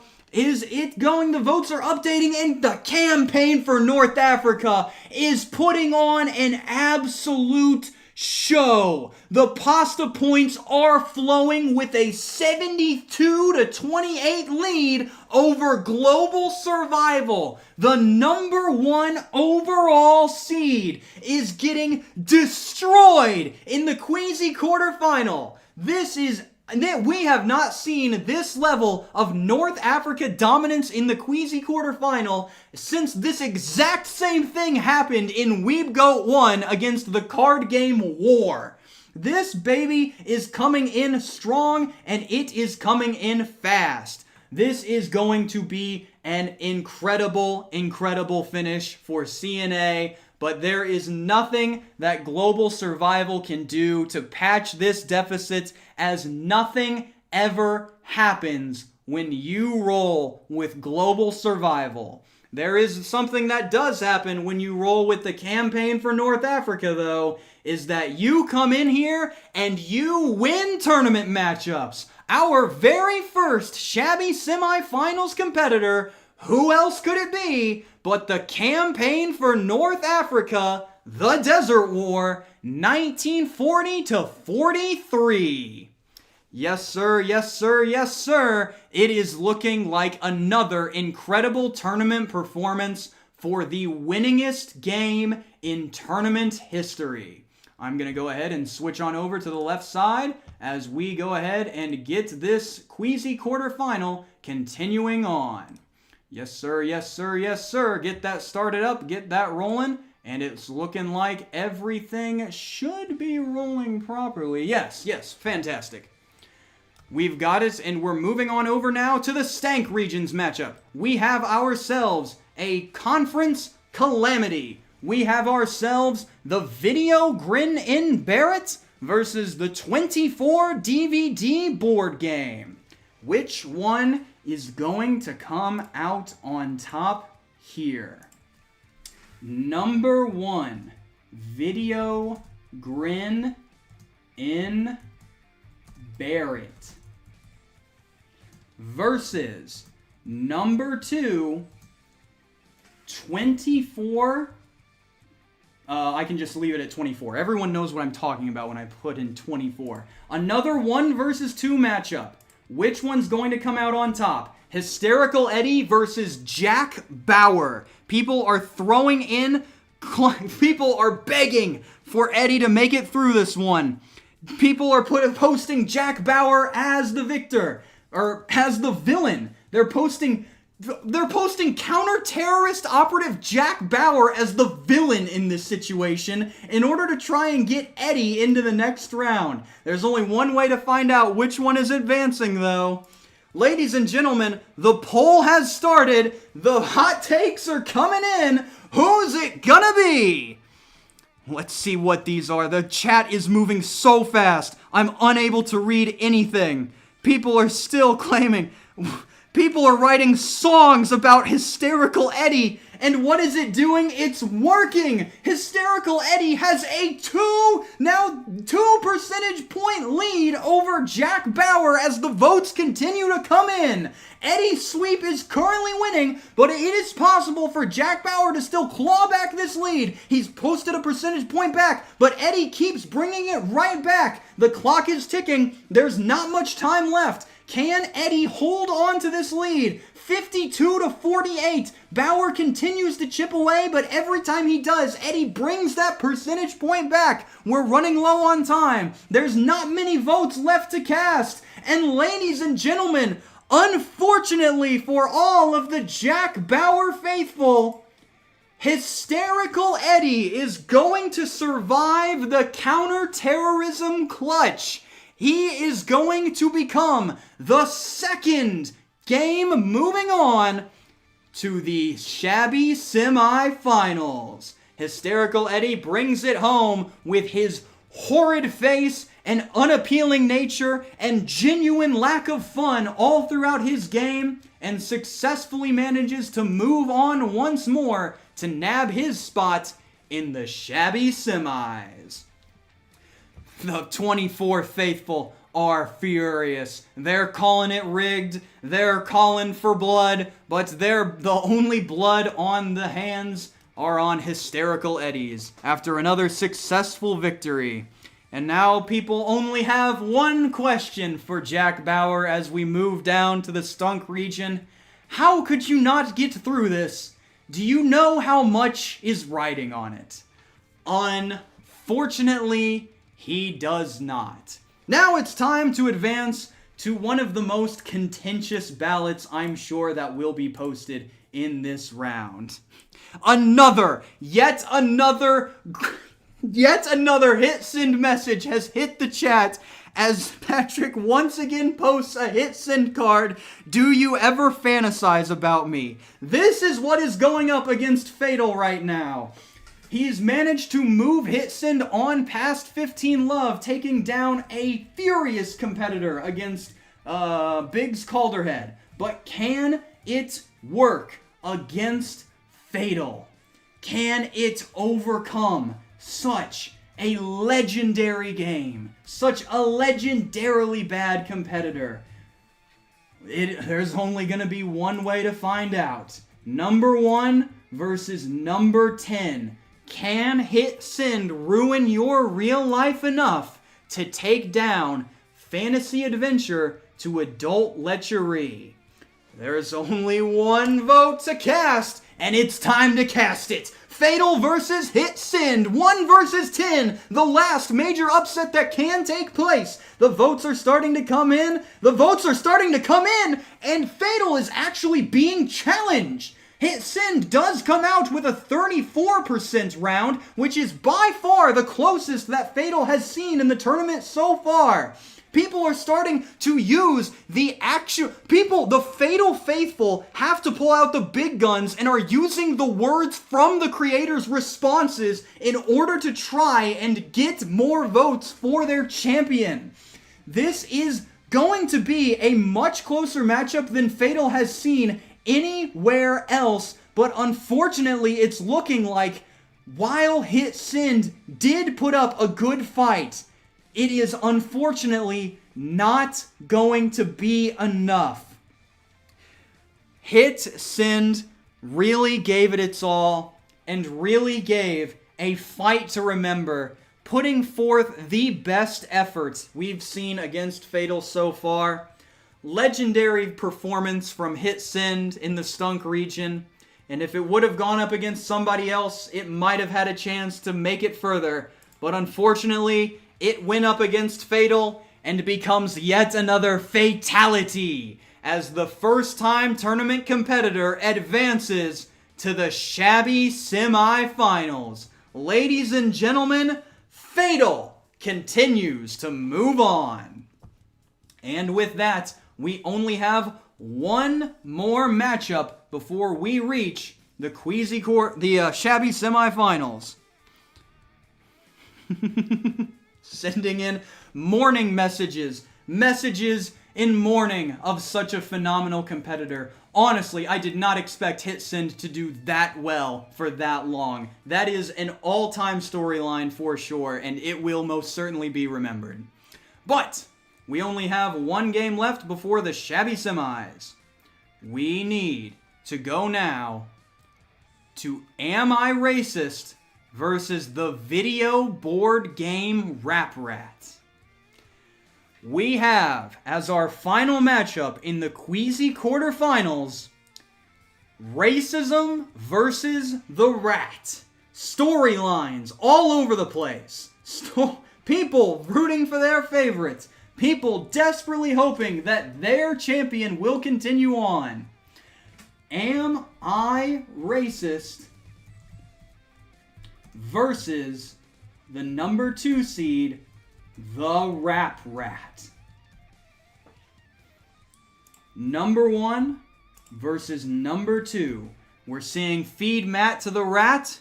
We're seeing calls to make him move on. Patrick, unfortunately, must go as his champion has fallen. And now we are about to see an absolutely killer matchup here today.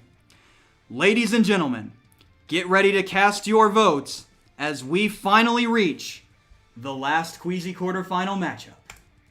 The poll is live. Racism versus the rat has taken hold, and which one is going to be able to move on? My phone dying at the current moment. I can't even see anymore. It's this big, and the rat is out to an early lead. 64-36. The boss moving in close. The boss moving in close. People are turning against racism due to the rat's efforts. Everything is coming up rat at the current moment as it holds on to a lead. 64-36 continues to hold as more and more votes pour in. Ladies and gentlemen, it is coming down to the wire, but the wire is getting smaller and smaller. Right, oh boy, the Rap Rat actually is going to pull this off. Another 1 seed might fall as long as this continues to hold. Ladies and gentlemen, moving on to the Shabby semifinals for the 2nd year in a row. Who else could it be than the boss himself? The video board game Rap Rat, pulling off a huge upset and sending racism home for the final time. And with that, we now have our Shabby semifinals. The campaign for North Africa versus Fatal. And the matchup that apparently everyone has been hoping for since the very beginning. Video Grin and Barrett versus the video board game Rap Rat. Eddie and the Rap Rat have successfully met in the Shabby semifinals, but unfortunately, only one of them is going to be able to move on. One of them must now officially take on the other and send them home for the final time. We are going to have a very, very dramatic finale as we transition into our Shabby semifinal matches. Let me go ahead and get that big board updated, get those points put in, and get those winners currently sectioned off as you begin to send in your hot takes for the Shabby semifinals. Ladies and gentlemen, we are approaching the final portion of the tournament. This will be the final commercial break. So get yourselves ready, get some popcorn, and it is time to try and remember which one of these I sectioned off to be the last one. I believed it was this one. Yeah. This one will be good. I'm leaving you in nice, capable hands. So I'll go ahead and get that updated. Stay right where you are, because we will be back right after this.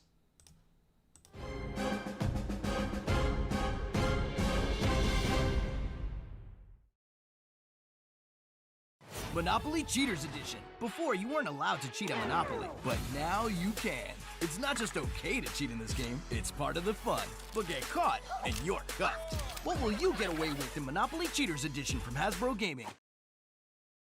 Just stay calm. It's Don't Lose Your Cool from Hasbro Gaming. Wear the Coolometer and try to keep cool while your friends go wild. The Coolometer reads your pulse and goes off when you lose it. Don't lose your cool from Hasbro Gaming.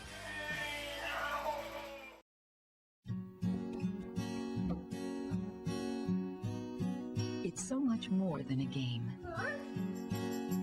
Candyland. It's their first journey to wondrous places. A chance to meet fantastic new friends. A time to live out colorful dreams. There really is no other game like it. No other land like it. No other time like this. Candyland. It's so much more than a game.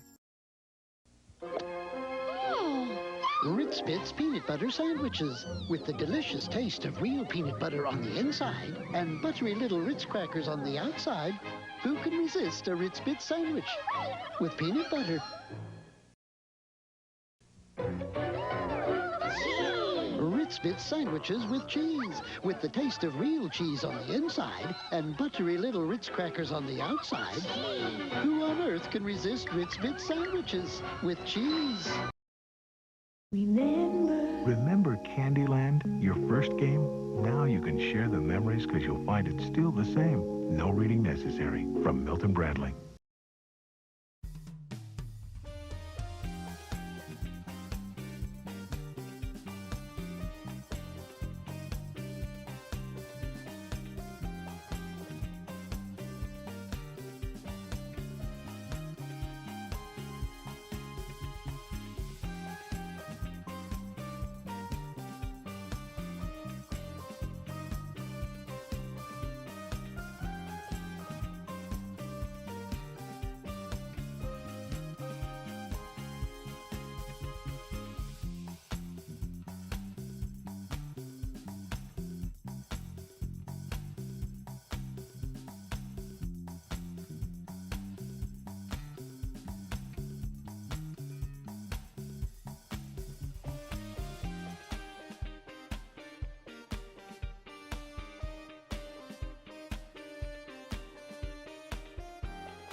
Welcome back.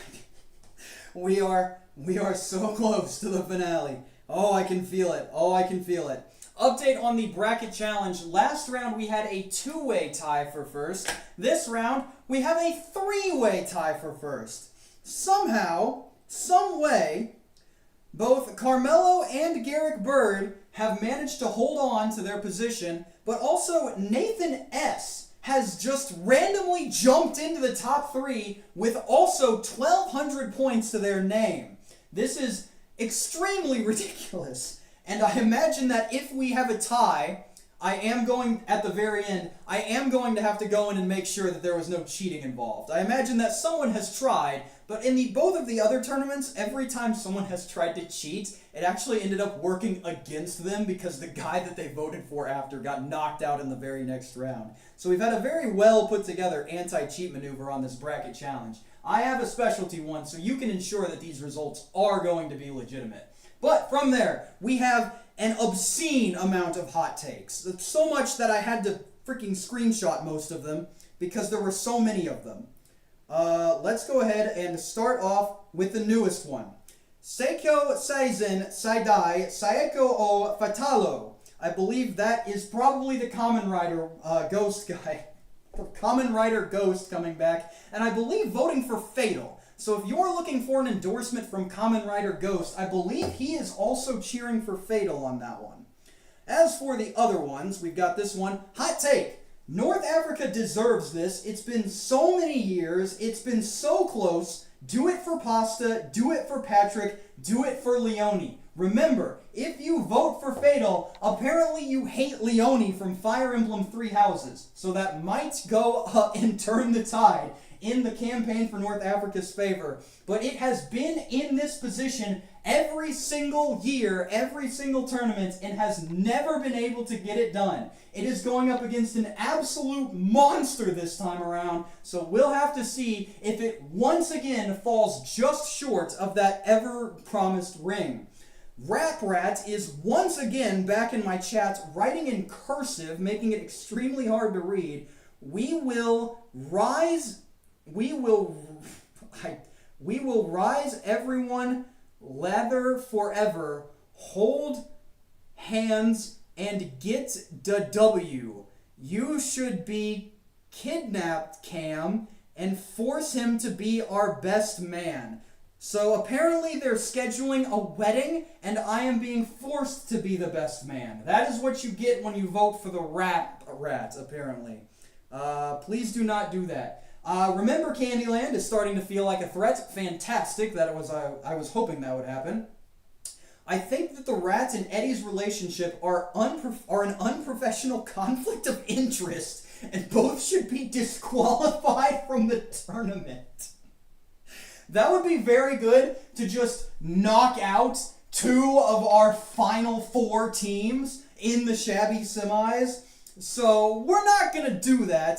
It's under NBGA investigation, and I'll get back to you on if that ends up taking place. Let's check and make sure a few more of these didn't come through. Eddie is one of the few people on Earth who would actually enjoy playing Fatal. Well, if they come up against each other in the final round, that could be an interesting matchup then, as he finally gets the opportunity to go against it.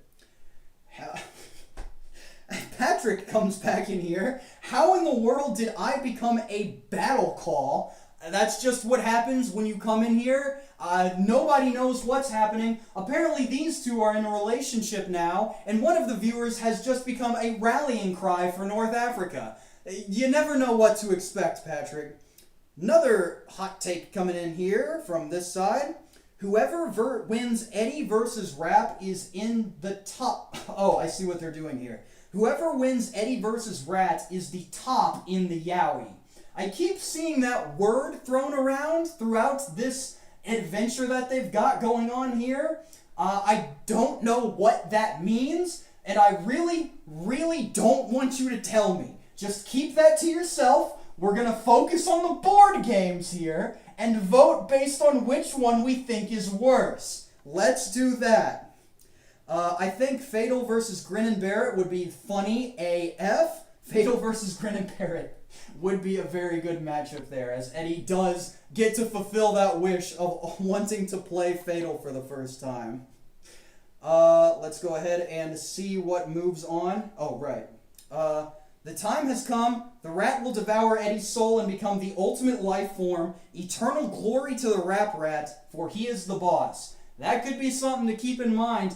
If the rat beats Eddie, he could steal his soul and become more powerful. More powerful, possibly, to defeat Fatal. So it's something to keep in mind there.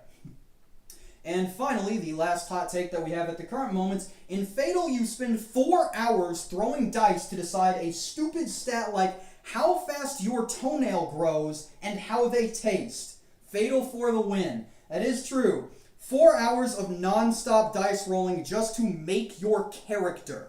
Just to actually even get that set up in the first place. So that is something to keep in mind.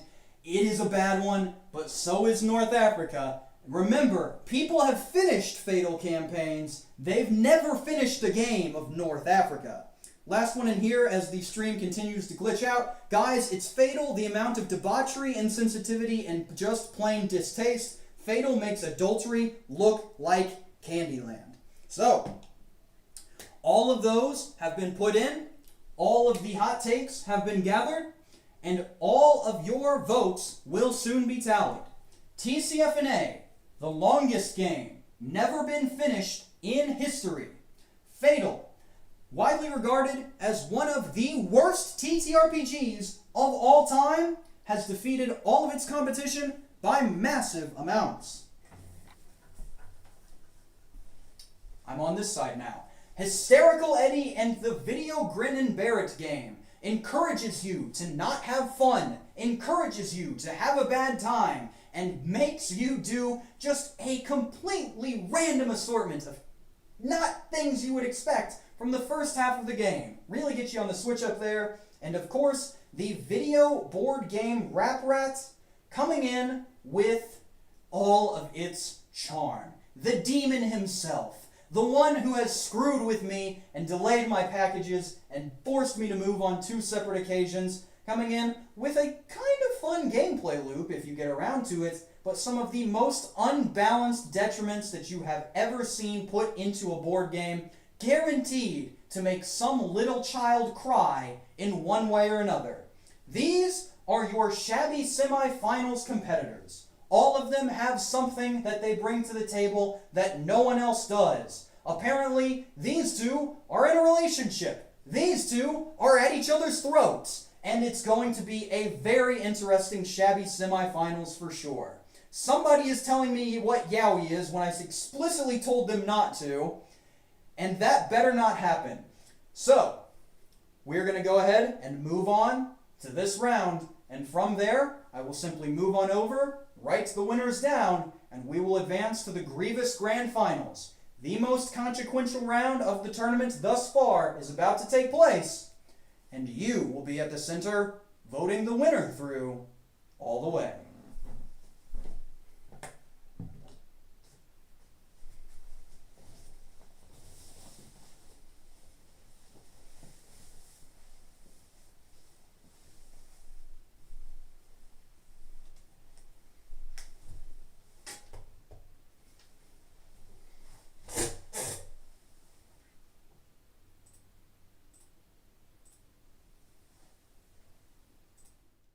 We're so back. All right, it's time to get straight into the Shabby semis. Yes, sir, yes, sir. We'll go ahead and put me on the left side here so that we can see the entire thing. We will go, yes, here we are. We will go with my favorite of the background music songs, of course, for this incredible opportunity. And start off with the one where they are absolutely ready to kill each other. The campaign for North Africa going for its very first tournament dub. He's been in this situation before. He's won these types of games before in situations where he hasn't been favored. He's taken down horrid competitors, but he has never faced someone like Fatal. Everything is riding on this one here. Number 2, TCFNA TDW 40-43 versus number 1 F-A-T-A-L, Fatal. The entrants have been entered into the poll. The players are ready to go. The chat is trying to convince everyone to vote on their side. And the poll is now live.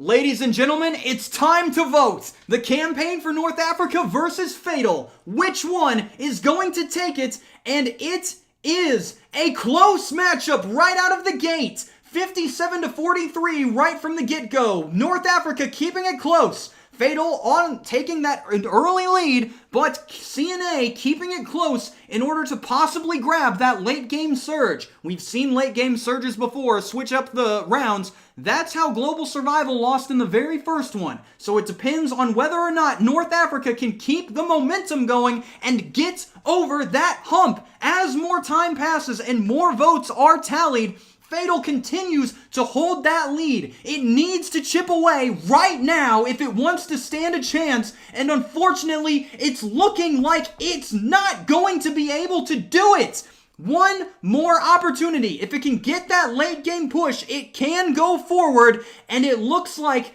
despite a phenomenal attempt, an incredible performance from North Africa, coming into yet another Shabby semifinals, going up against yet another Titan in its home field. It's looking like, once again, it's not going to be enough. Despite a phenomenal performance from the campaign for North Africa, once again, it falls right before the finale.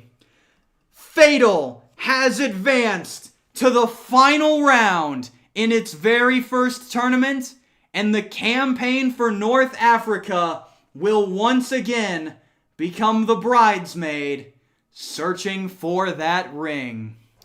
An incredible performance, yet again, that leaves it far too short. But the Fatal heads out there are still going strong. They are having their cake and they're eating it too. Fatal has gone from a play-in game straight into the final round. Yes, sirree, but before we can do that final round and, of course, run our third place match to see who will be taking home the bronze, because for some reason that always ends up being an incredible matchup too, we need to go to this other matchup. This absolute nightmare of a gosh dang setup that you people have decided to overhaul with your own storyline. Ladies and gentlemen, Hysterical Eddie and the Rat are about to go toe-to-toe to see which one of them advances to the final and which one of them must settle for the third place round. Number 1.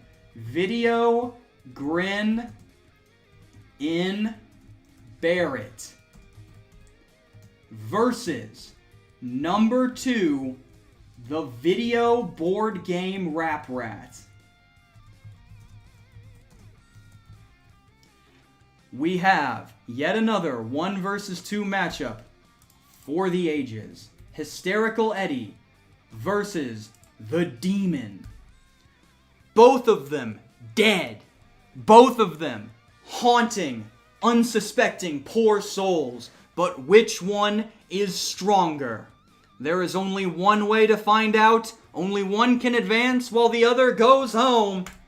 Ladies and gentlemen, Eddie versus the Rat. Who's taking it?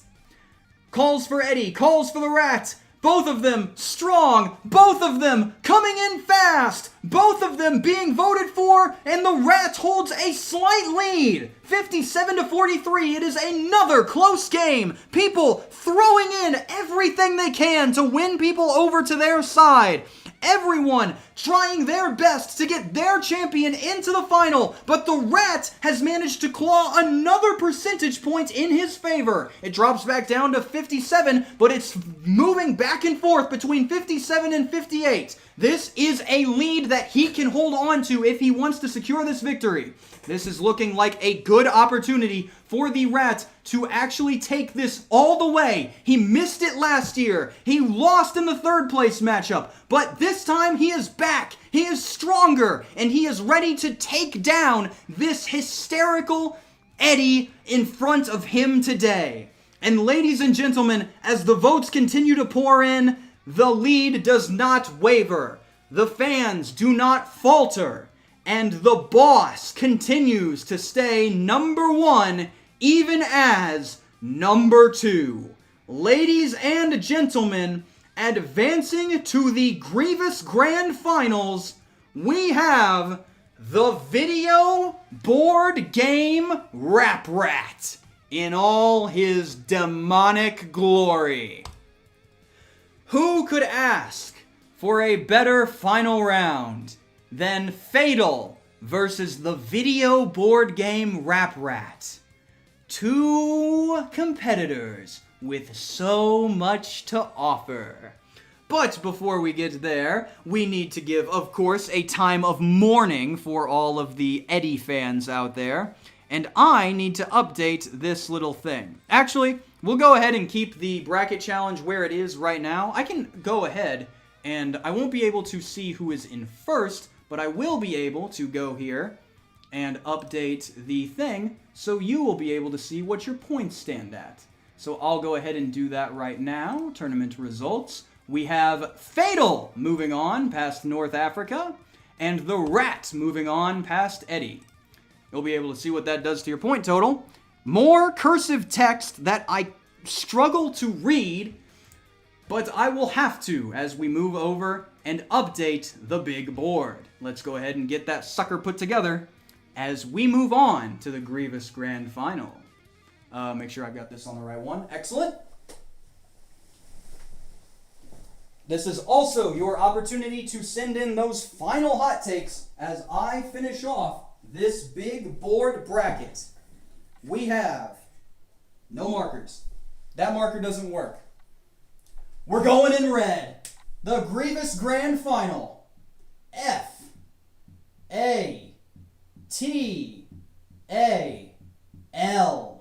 versus the Rap Rat. Yes, sir. A final only you could dream of. Fatal versus the Rap Rat. Horrid game design and theming versus completely unbalanced challenges. Ladies and gentlemen, what is it now? The time is now, children of the Rat. Eddie's soul will make our master perfect. Eternal glory for our boss and savior, the one, the only, the Video Board Game Rap Rat. The Rat, back in the chat. I legitimately cannot read this. I'll game my children. It's time, my children. He's finally managed to reach the final, and he is excited to bring it home for his supporters. Officially voted that the Rat is the top in this toxic VHS yaoi. Disgusting. There is an alternate reality where we decided to give up after the website crashed. That reality also has a nuked LA. Yes, I'm glad that we actually managed to get this working after all of you crashed my initial vision for this. So I'm glad that we've actually managed to put together a phenomenal tournament offering so far. Hot take. Not actually a hot take, but shout out to that person on Discord who made an Eddie Rap Rat. I'm going to have to read that later. They're going to force me to read that later. That's going to be the worst thing I've ever seen. Let's get back to the actual tournament here. We have the number 1 seed Fatal versus the number 2 seed Rap Rat. Both of them have unique offerings, and both of them have huge followings. Both of these two are poised to take this home. Before we get to there, though, we do have the number 3 matchup, TCFNA versus Hysterical Eddie. TCFNA, of course, already has a third place title under his belt, but I guarantee they would absolutely love to have a third one instead of taking home nothing in 4th place. Eddie, of course, loving the opportunity to even be here. I'm sure he is very excited with his growling gaze and all the garbage that he puts everyone through.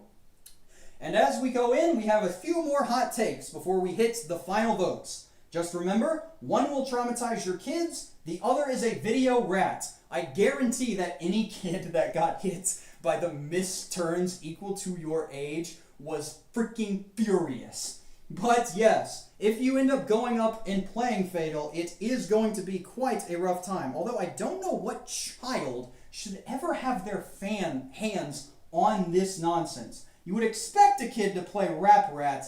I don't know why they would be in on this. The rat isn't racist. He curses indiscriminately. Incredible. The rat will curse anyone regardless of who they are. All souls are food for him. I must study Fatal under a microscope. There is a lot to discover in there, and I highly recommend not peering too much into it. It is horrid. And the game to win the throne is Fatal. The Demon King of Games is destined to win. It is going to be a very, very interesting final for sure. The 3rd place trophy should go to someone. Oh, something got deleted. Okay, that hot take is now gone. There is a skill that determines your urination strength. It isn't even close. You do roll to determine your pee strength, and pee capacity, I believe, is an option in that one. But overall, there is only one thing for us to do. It is to go in and determine who is the worst out of these to determine 3rd place, and who is the worst of the worst out of this entire bracket. Ladies and gentlemen, it's time to determine the worst board game of all time.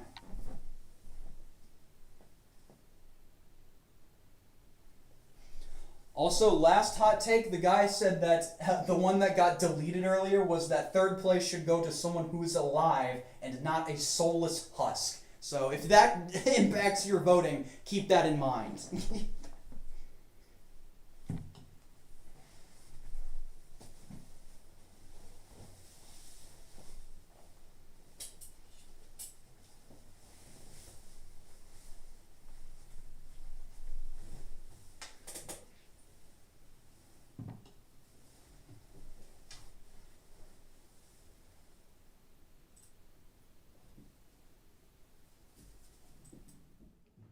It's time.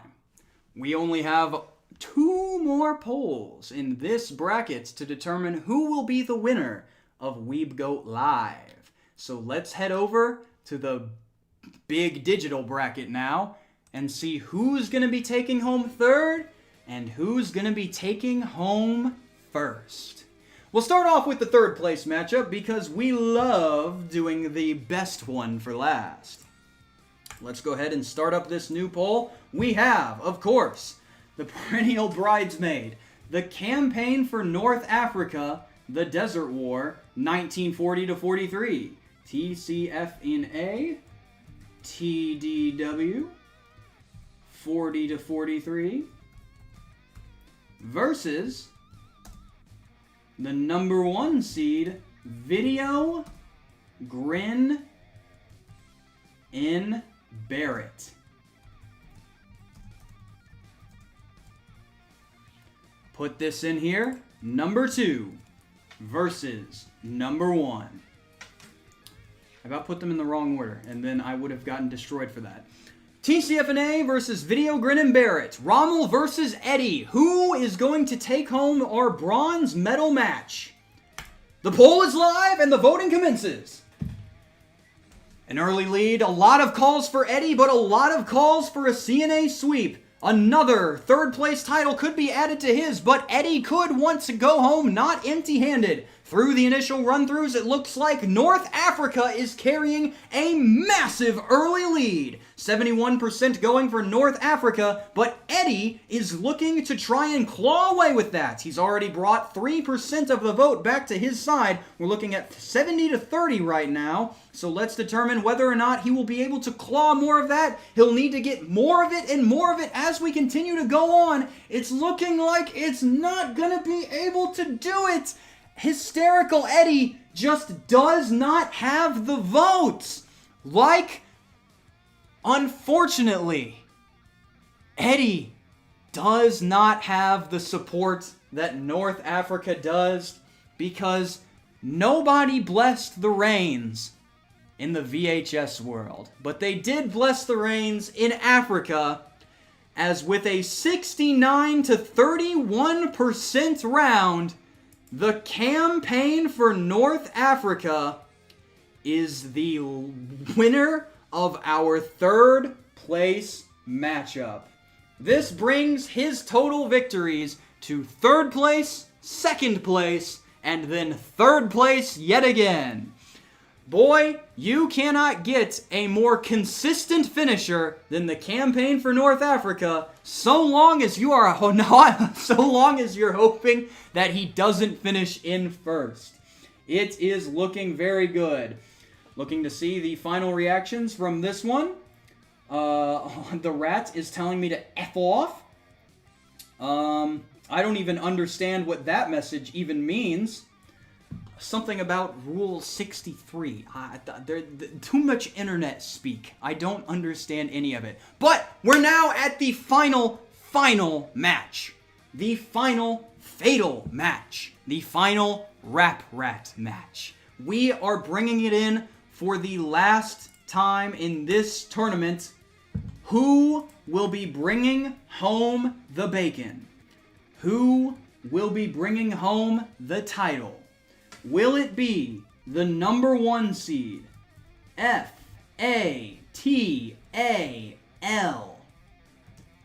Or will it be the number 2 seed, the video board game Rap Rat?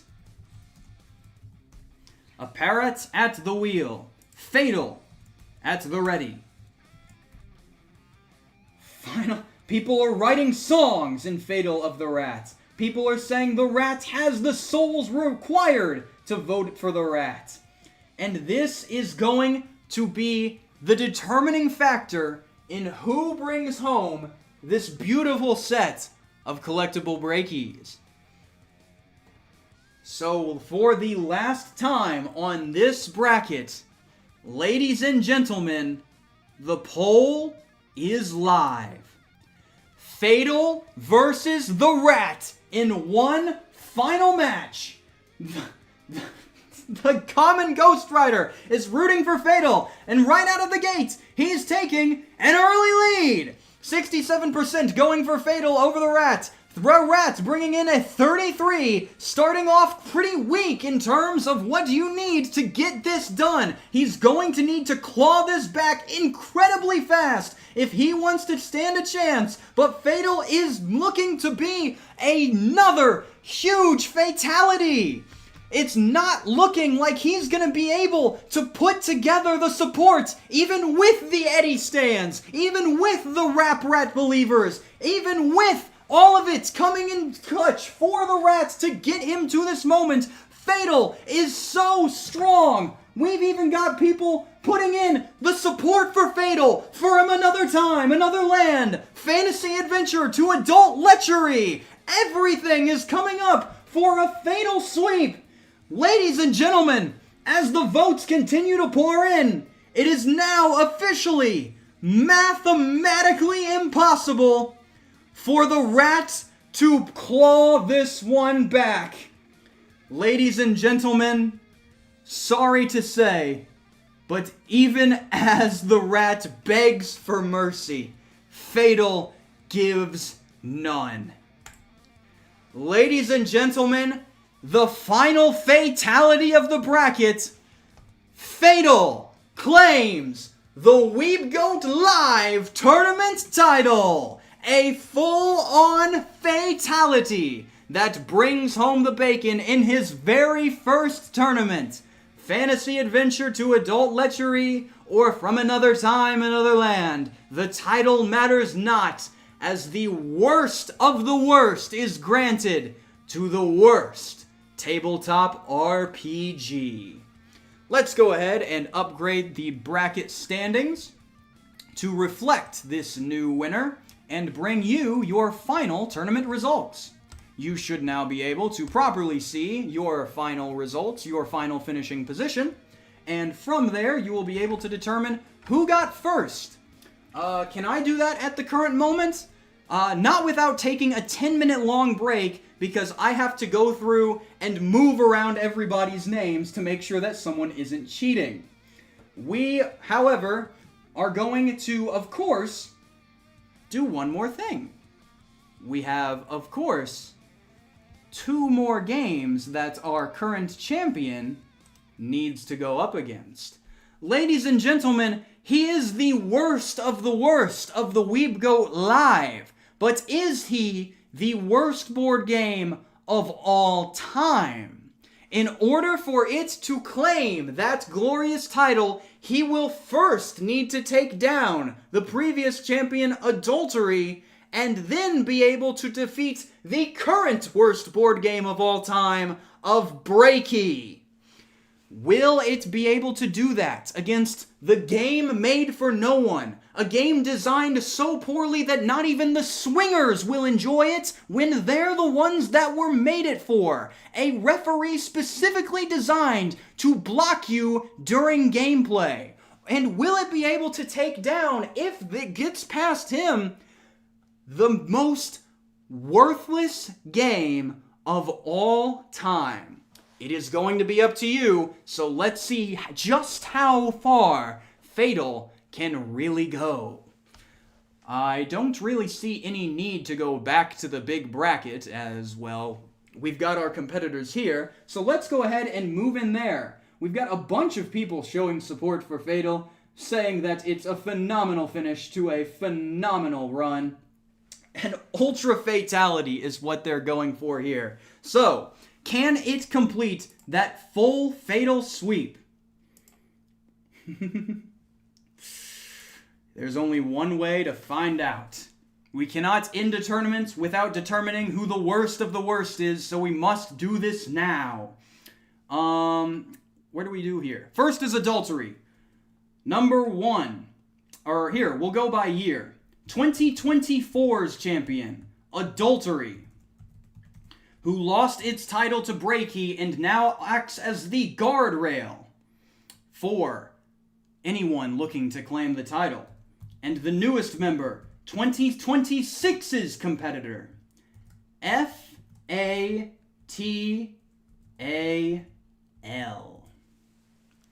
In order to even get a shot at the Breaking, he will need to take down Adultery now.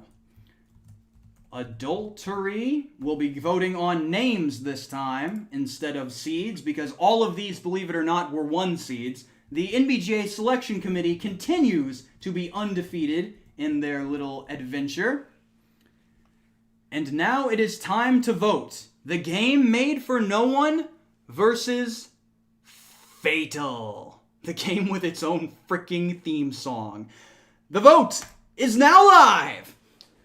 The first champion versus the most current champion. Adultery versus Fatal. Who will take it now? And it's looking to be an early lead for Fatal. Coming out in a 73-27 round, another fatality is looking to be ensued unless Adultery can rally some of the troops at this latest moment.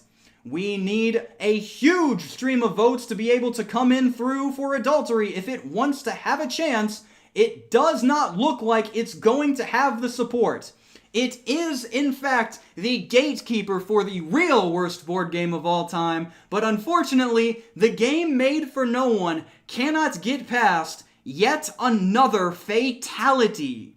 As the votes continue to pour in, it looks like this one is going to be the final one for Adultery as it falls yet again. We must concede here for adultery as another fatality commences. Fatal has officially beaten the game made for no one to advance to the final of all finals. This one was expected. I did not expect adultery to pull this one out if it couldn't even beat Breaky last year. But now, Breaky, of course, has the floor. The last year's tournaments with a few more updates if you've been managing to keep up with the Breaky files. There have been some new discoveries and whatnot. I cannot get into all of them right now, but in terms of what the game offers, it still carries that massive trash appeal that brings it from there. The trash, the waste, the absolute failure of marketing, and as there was discovered, an attempt at a revival in the 2010s that also did not go anywhere. That one will most likely be covered in an update video, but the Breaking at the current moment is back to defend its title one last time. Can Fatal overcome what is the most dominant performance by any game we have seen in Weebgoat history? The 2025 champion, the current reigning Bray King, versus the 2026 current champion, FATAL. People are shouting for Breaky. They're trying to remind you just how bad it really is, to where eventually it will become impossible to even play this game in the future. With the waste that it puts forward, even the Rap Rat is calling in support of the Bray King. What will you vote for? Who will you vote for? The Bray King or Fatal? The final poll is being posted now. Ladies and gentlemen, who is the worst board game of all time? Fatal and Breaky going up against each other in a 1v1 match to determine it all. We have the initial results coming in now, and if you can believe it, it is Breaky coming in with the massive lead. Breaky coming in with a 63-37 lead immediately out of the gate. Breaky looking to defend its title like you've never seen before. Fatal bringing in fatality after fatality in this pure tournament, but it continues to struggle against the current reigning Bray King. Unbelievably, the Bray King continues to hold on as vote after votes pour in. Behold the King annihilating everything in a sea of waste, they call. They call for support. They all go for it. All of the shippers voting for Breaky in revenge. Everyone making their voice heard in this final round. And if you can believe it, the votes are coming in and it's looking like there are not enough votes left for Fatal to close this gap.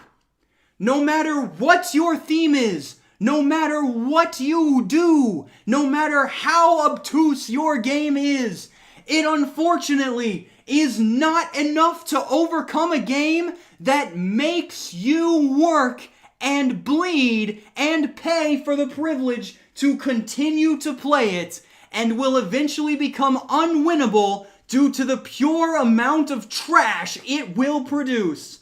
Ladies and gentlemen, defending its title, Breaky continues to be the worst board game of all time. He remains unbreakable and he remains unbeatable. A phenomenal end to a phenomenal tournament. Fatal might be the worst in this game, but of all time, it continues to be the Bray King.